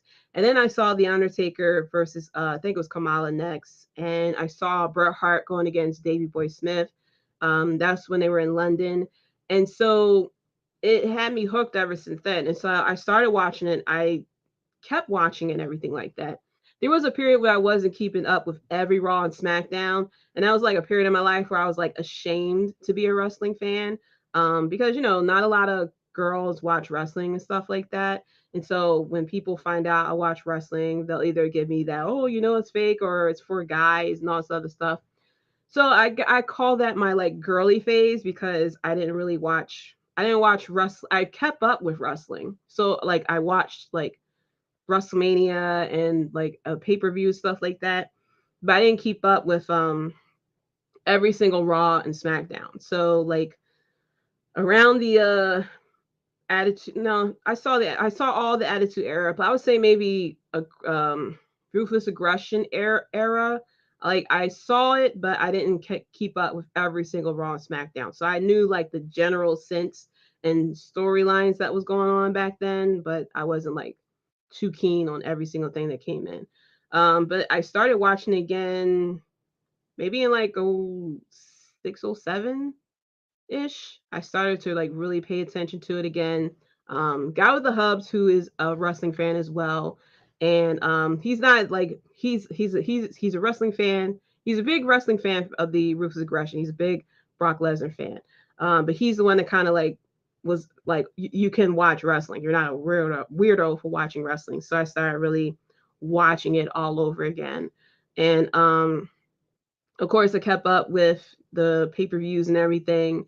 And yeah, I used to do, and what started the podcast, I had a YouTube channel actually, and I used to do, it was sort of like Botchamania, but I just like took clips and made funny things out of it. Like I did like an infomercial for Dolph Ziggler, because how well he sold he sold people's moves. And so I made like an infomercial about, oh, do you want someone to sell your move and make it look more, powerful than what it really is? And I was like, call Dolph Ziggler, stuff like that. But it was a lot very time consuming and everything. And I got a little bit discouraged because it was just so time consuming. I couldn't keep up with it and everything. And I thought about doing a podcast and everything, but I was like, I don't know. And it was the Hubs once again who was like, you should do a podcast. And the funny thing, right? So y'all never gonna believe this. So he encouraged me to do the podcast, but I wasn't 100% sure if I should do the podcast. And he went and he got a cameo done by Ryback. Stay with me here, okay? He got Ryback to do a cameo, or like he asked him about, I guess me. He pretended he was me and asked Ryback, I want to do a podcast. Do you have advice for me? And kudos to Ryback. Ryback, you know how cameo is supposed to be like 1 minute or something like that, but Ryback actually spent like 5 minutes giving advice about podcasting and stuff like that. So, kudos to him for that. Not saying he really got me involved, but he definitely gave some really good advice about starting out in podcasting and stuff like that. And so, I started it. I was like brainstorming it and everything, and when AEW got announced and stuff like that, and I launched the first episode. It was April 5th, right before that Mania and everything, and I've been pretty much keeping up with the episode since. There's some times where I had to stop. I mean, there was I had deaths in the family, stuff like that, where I took a mini break and stuff like that. Even this past winter, I took this past holiday season, I took a mini break as well. But yeah, I've been soloing it, more solo than solo Sokoa over here. But yeah, I've been, doing my thing and everything. And I met a lot of people along the way, who because even between when I did the YouTube and my podcast, it was like maybe a 2 to 3 year period before that. I was, talking on other people's podcasts as well. And, I started to do my podcast and everything, started to get support. Shout out to the Clark Street Wrestling Podcast and everything. Who, I connected with them and everything like that. And then, went on to other people, Circle of Debate, of course, with Ivan and everything, introduced me to other podcasts and everything. And they created the Bloodline Entertainment Network, and I became the first lady. So shout out to everyone who I, spoke to or interacted with and everything like that. You all helped me as far as getting to year number 4 and way beyond. So thank you to everyone who has been listening these past 4 years. Thank you for, tuning in and everything like that, whether you reply to me or you're just lurking in the back, stuff like that. I appreciate it all because, without you guys listening and interacting and stuff like that, I wouldn't be here. Because, I have the hubs and everything to talk to about wrestling, but we all like to talk to other people about wrestling as well. So it's been very fun, talking to people and hanging out and everything, talk about wrestling and stuff. Because even though in our world wrestling is very popular, to the outside world it's not as popular. And growing up, I didn't meet a lot of other people who liked wrestling like that. Especially me being a Black woman, it's not that popular in the community to watch wrestling like that for a woman. Especially I'm a grown woman, and I rather spend my Friday nights watching wrestling versus going out, and that's how it's always been. And that's how it is. And so yeah, I really appreciate everyone for their love and support and everything like that. Yes, thank you, the Clark Street Wrestling. Much love and support, First Lady. Yes, that there is a community of podcasters and everything like that. That if you're having a bad day, you want to get some laughs and stuff like that, you can come and tune in to us. So I appreciate everyone, tuning in and everything like that. And yeah, but that is the end of 4 years. This special episode, the raw recap and everything like that. And the start of my birthday celebration. I got the birthday coming on Sunday, and like Mania, I celebrated all week long. Today I pretty much rested, but I hung out with you guys, stuff like that. Friday I'm doing things. Saturday I'm doing things. Sunday, even though my birthday's on Easter, which sucks because I can't eat out and do things like I want to, I'm still doing stuff. And then I took off the next week too, and I'm still going to do stuff then too. So thank you so much for 4 years. You can catch me on Twitter at JDC137. You can catch the podcast on Twitter at Wrestlebread as well. Be sure to click the links in the bio for the Facebook, the Instagram, the YouTube, and the TikTok. Be sure to check out the Bloodline Entertainment Network. Like I said, if you want to find out more about all sports, movies, anime, everything, whatever, it's all in one website. No need to click and fill up all these damn tabs on the computer and slowing it down. Get to one tab and one tab only, and that's the Bloodline Entertainment Network. I come to you every Thursday live, L-I-V-E, live on the Bloodline Entertainment Network every Thursday at 9 p.m. Eastern Time, EST, like Bianca says. If for my audio listeners, I come out with the episode on Fridays as well. Thank you. Shout out to you, Circle the Babe. Fantastic episode, my sister. Enjoy your birthday. Happy anniversary. Put up the ones for the Bloodline Sister. Yes, put up the ones. Acknowledge us as well. Shout out to Moneymaker Chris. Great episode. Keep up the good work. Thank you so much. But thanks to you guys for your support and everything like that. Keeping everything going. I am JD, the first effing lady. This is the Bloodline Entertainment. This is the Wrestlebread Podcast. Thank you so much for listening. Thank you for all the love for the 4 years and the happy birthdays. And until next time, guys, peace. You're listening to the Wrestlebread Podcast.